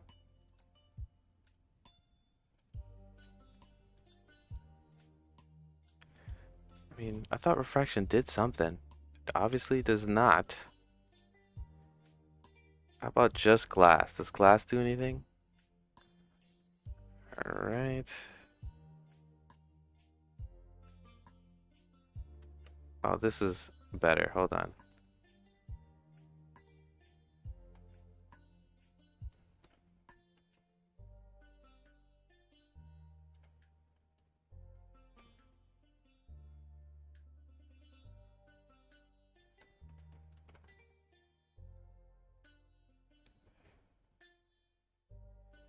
Alright, this is the glass part, which I think is... Interesting here. I wonder why refraction wasn't working good. So if we just add in if we add it in this way, let's see.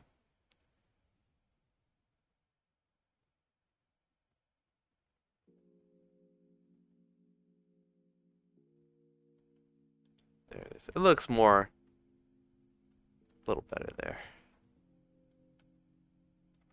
Barely.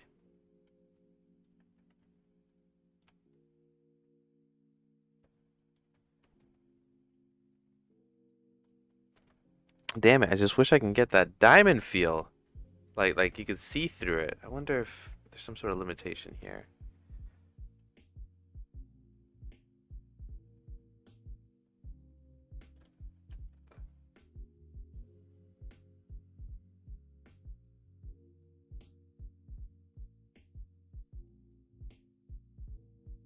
All right, one last thing, and then I'm gonna have to start doing line stuff.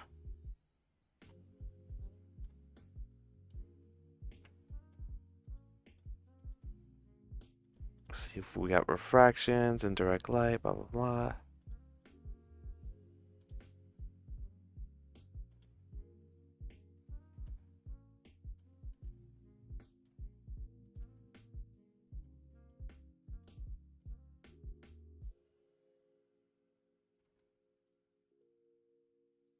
Okay, this is what I was looking for.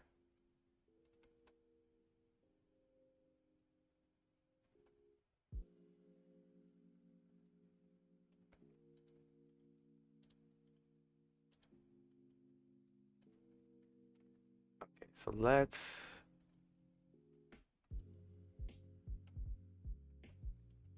put that here.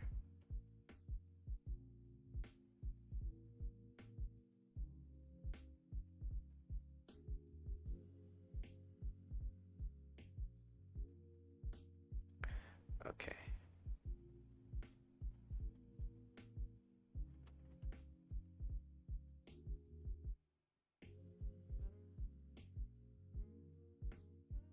The opacity thing you did earlier looked nice. You're right, you're right. See, I'm just sitting here fiddling.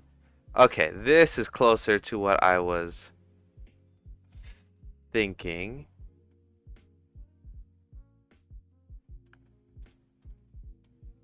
And I can see the cube in the inside. There it is. Okay, that's what I was trying to figure out. The refraction on the inside. Because now... Okay, because now if I really wanted to, I could...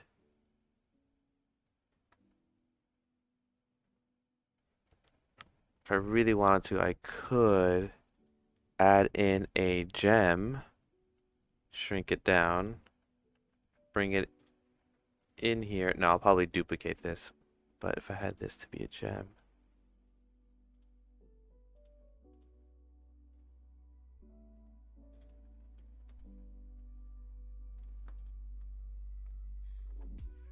Like a gem within a gem, you know? Alright, so that may work. But what I'm going to do is I'm going to just duplicate this. And just shrink it.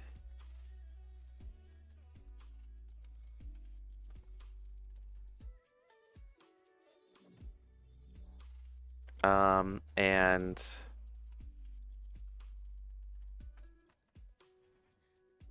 the smaller one, I'm going to duplicate it.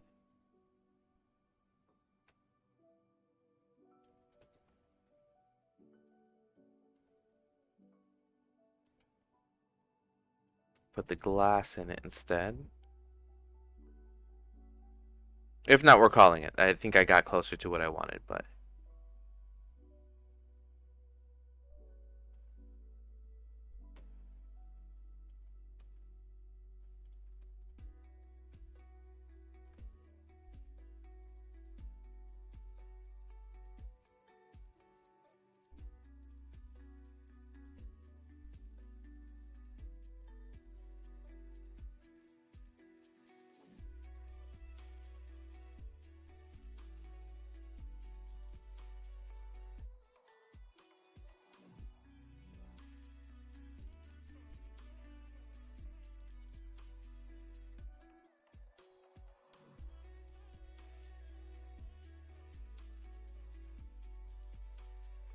Resounding, deafening applause. Thank you, Soapy. Thank you, Soapy. It's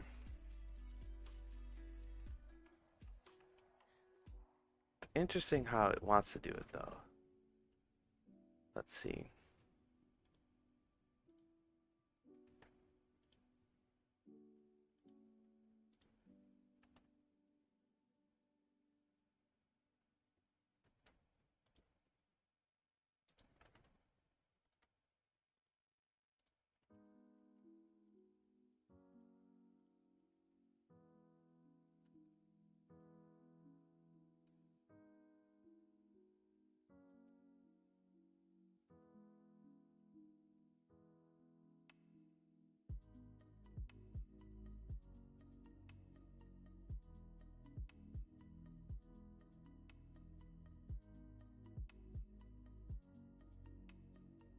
Okay.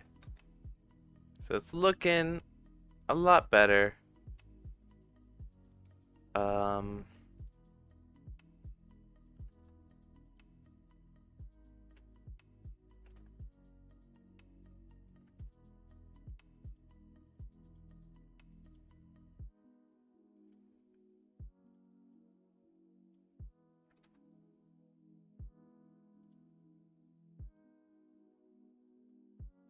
cool. I can change the color on the inside here. Give it some character. Not yellow, obviously, but maybe a darker blue color.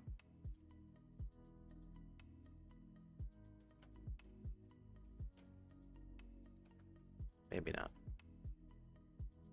Maybe a brighter color.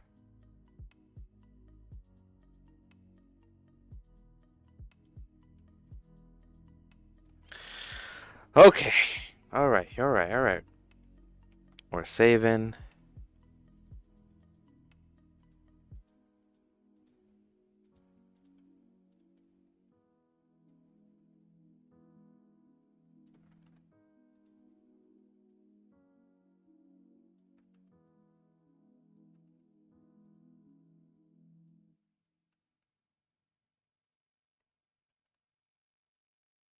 Color in the same there.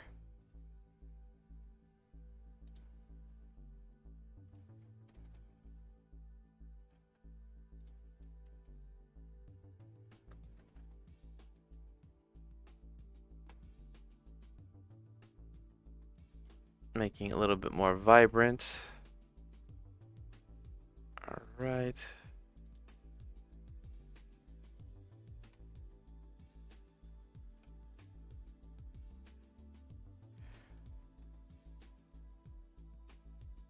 Couple last things. Oh my god, this is gonna be a 4-hour stream anyway.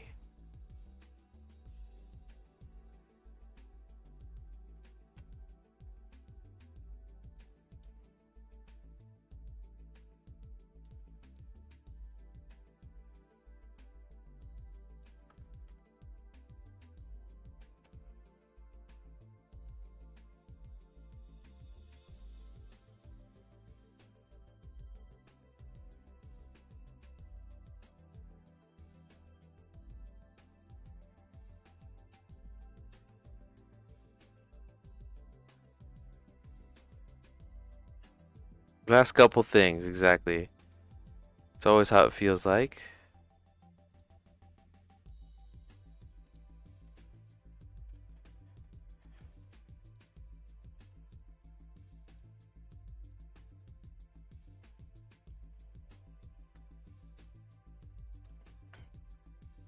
Oh, this is nice.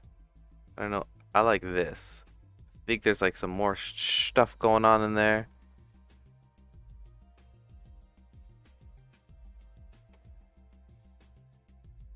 There it is.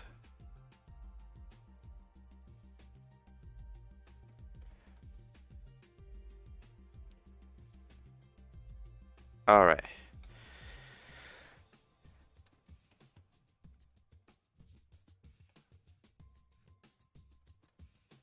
There, I think I can see through it too now. Okay. I like this more subtle look. We're calling it. I'm calling it here. I can always take it back if I want to, just by hitting show back face here. Then we got that. But I like it to read a little better, a little see-through, yada yada. Okay, all right. Now what we need to do is, uh, I think, some artistic choices here, right? So I'm going to make these parts darker. So let me add in a color.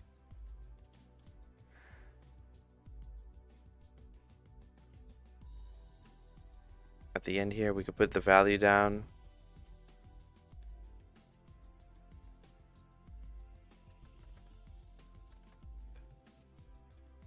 Or maybe bring it off a different hue, just slightly. Maybe not.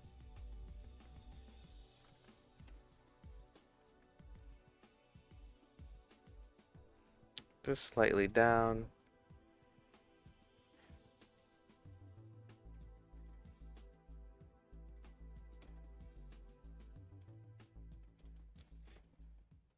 Maybe not.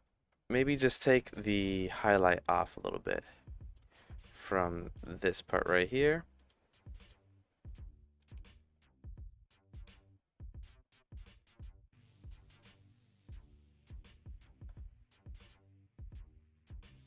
Writes love letter to show back face. I will show him love, don't you worry. Aw. Okay, so I'll make the top half a little darker. And maybe not as shiny. Maybe just slightly shiny. Very subtle.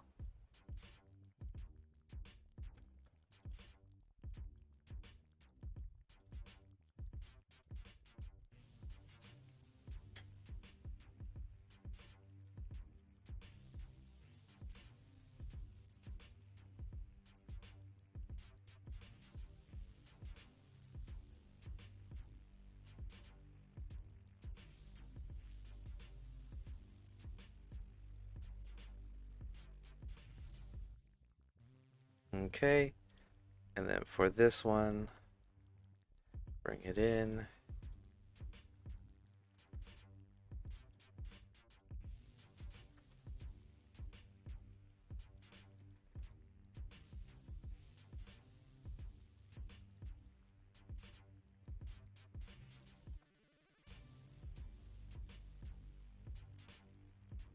Alright, what's going to add in a lot of this is going to be the line stuff. Okay, so we got the gem. We're saving. And we got to start calling this slowly but surely. We got to start calling it.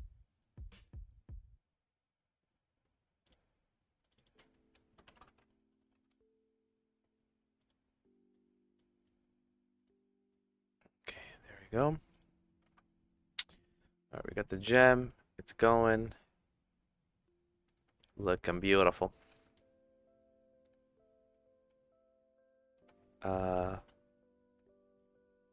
For the ring portion,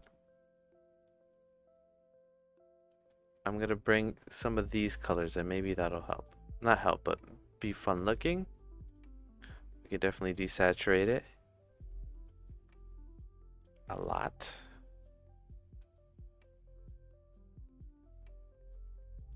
Or maybe it should be the background that comes in.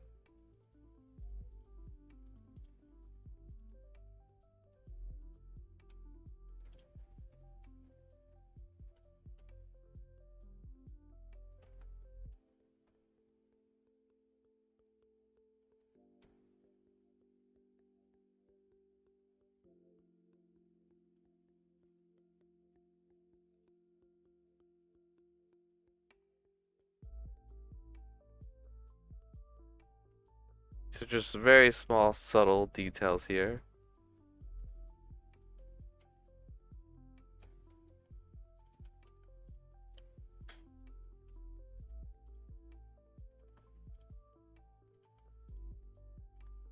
Just adding the Fresnel here. There we go. Okay. All right. All right. All right. Now,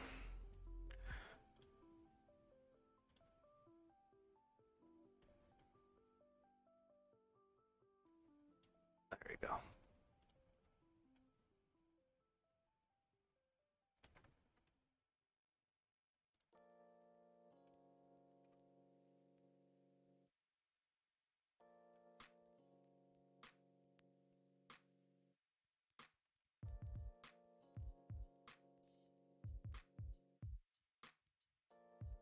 Okay, we got some outline stuff going on here.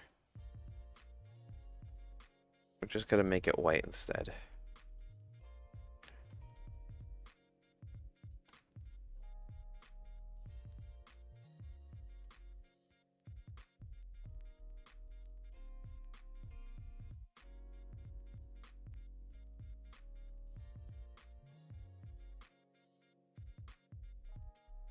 There we go.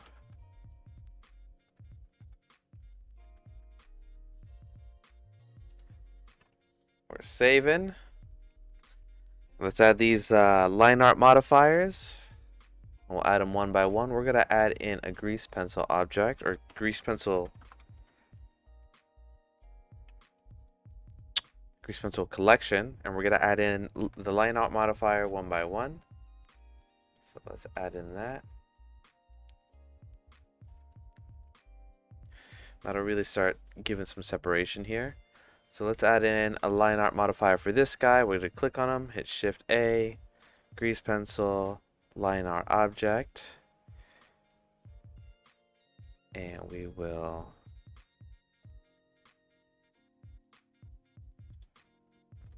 duplicate it. We'll put the style down to like 10. And for the edge type, we'll take everything but the contours.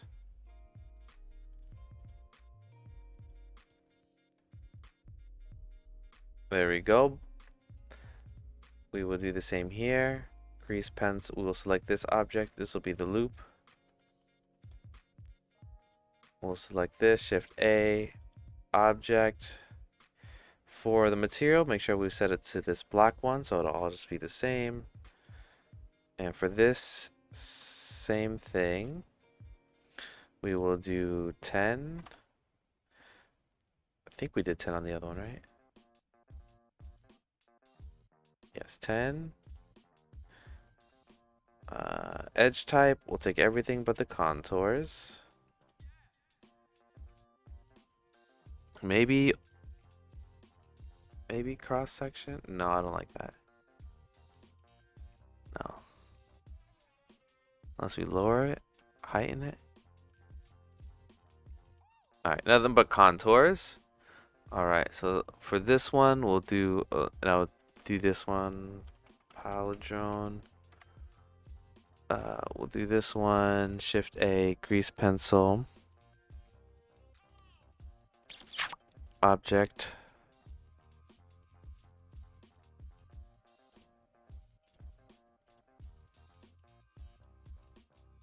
Black, style 10. And everything the same, but contours.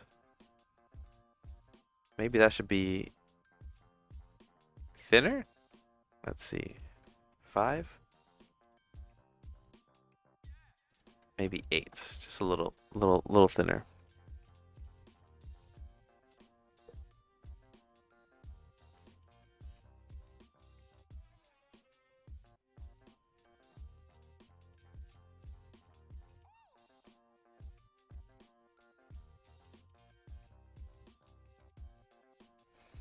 All right.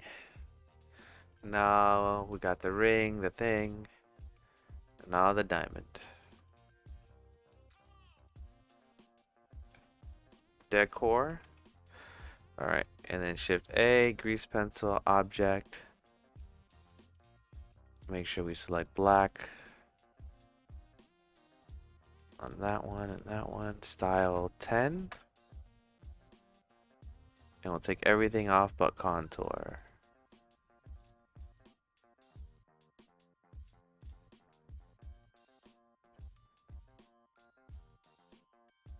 All right. And now that we're thinned up here, what we can do is in the material, I'm sorry, in the in the material of any of them, since we all chose the same one, we could change the color of the line, so that's good. Look at all the different colors we can have. Let me save. The line art modifier crashes my Blender all the time. we're gonna pick the background color and we're gonna just darken it up.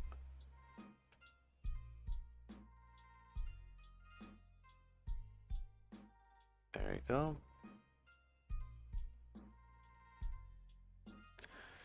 And for this diamond, or gem, I should say.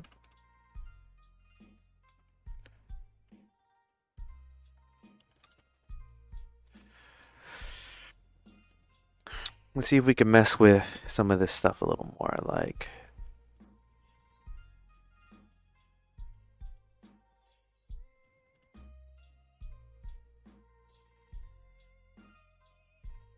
what if we did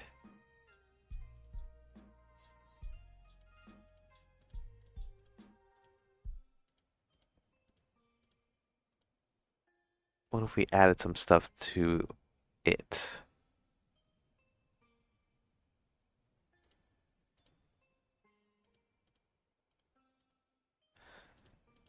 And by stuff, I mean some more modifiers.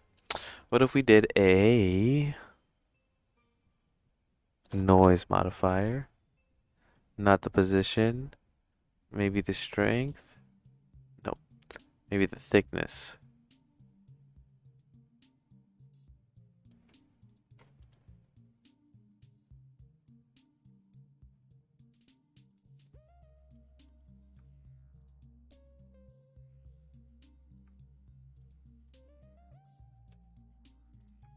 You know, add some flavor to these lines.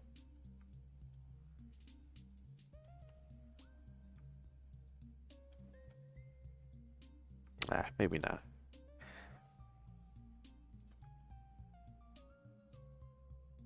Alright, but for this diamond, I do think the line art should be thinner. So let's do like 7. Should be real tiny. Alright. And for these guys, what if we did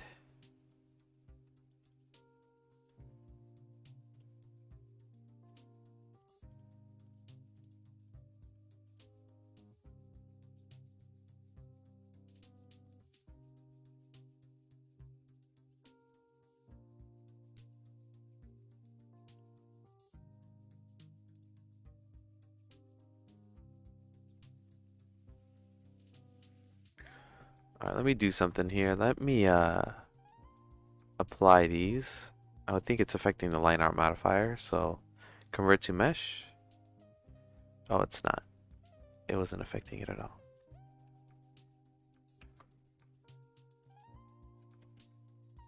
Alright, we're almost done. We're calling it soon. Actually, we might be calling it right now. Alright, I have this angle on the object. What I think I'm going to do is I'm going to set the camera up to be front facing, like I did before.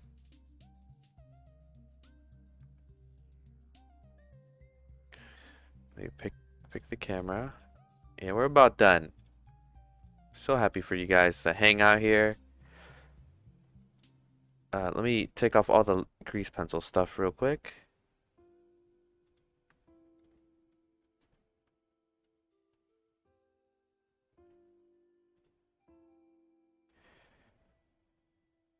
Set up this line.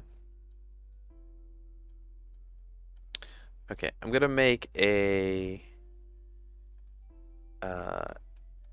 circular empty in the middle. I'm just gonna call this ring control. And then I'm going to select everything that I can see except the camera. And I'm going to select the parent. I'm going to do Control P, keep transforms. I'm going to take off relationship line so I don't see that. Now I can rotate this. And it's looking good. Lights are rotating with it. We could turn on the grease pencil again. This will probably crash Blender, so I'm gonna save.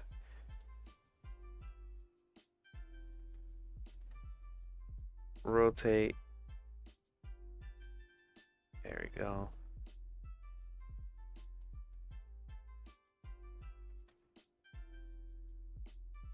Huh. The only thing that sucks about this is I can see this line through the ring. What is happening?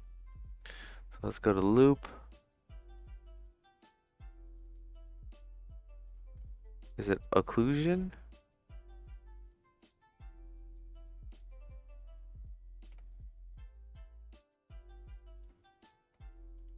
There we go. Just had to be under occlusion.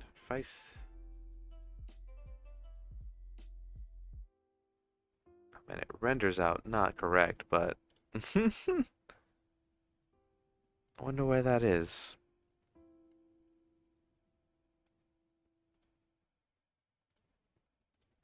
But at least I got it here. Rotating. Feeling good. Diamond good. Let me get it right like the picture.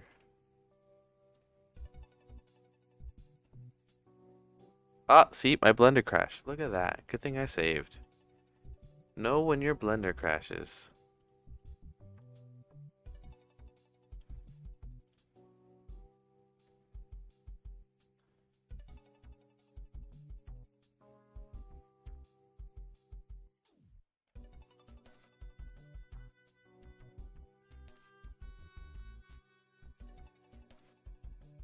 I remember putting the occlusion on. There you go. I saved. We could turn on the grease pencil.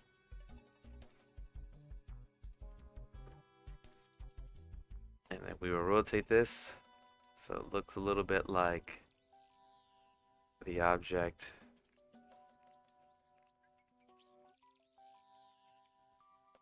Let me get the camera to be something like 120. Bring the camera back. Oh, there's an issue here. I see it.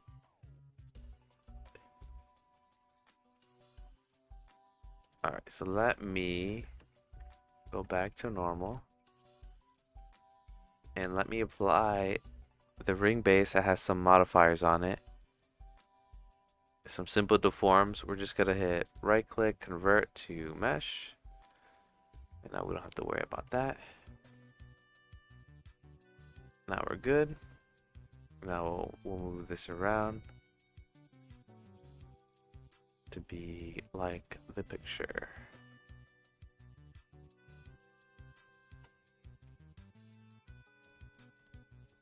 Alright. For me though, I'm gonna rotate it a little to the right. I'm gonna hit save, do grease pencil, and there you go. Save it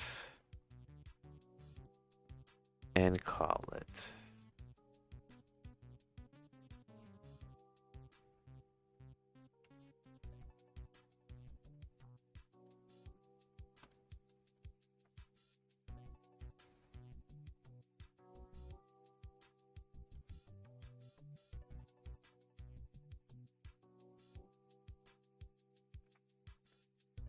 All right. All right, everybody. Thank you, everyone, for joining me. I appreciate you guys. Nove D, Soapy Grenade, Gratian. Let's see who else was here. Martin, Eric M. I appreciate everybody joining me today for this live stream. It still ended up being 4 hours, which is funny for me. And I hope everybody had a great day. Hope you guys liked it. And I hope everything is going well with you. Hold on 1 second. I'm going to say goodbye again.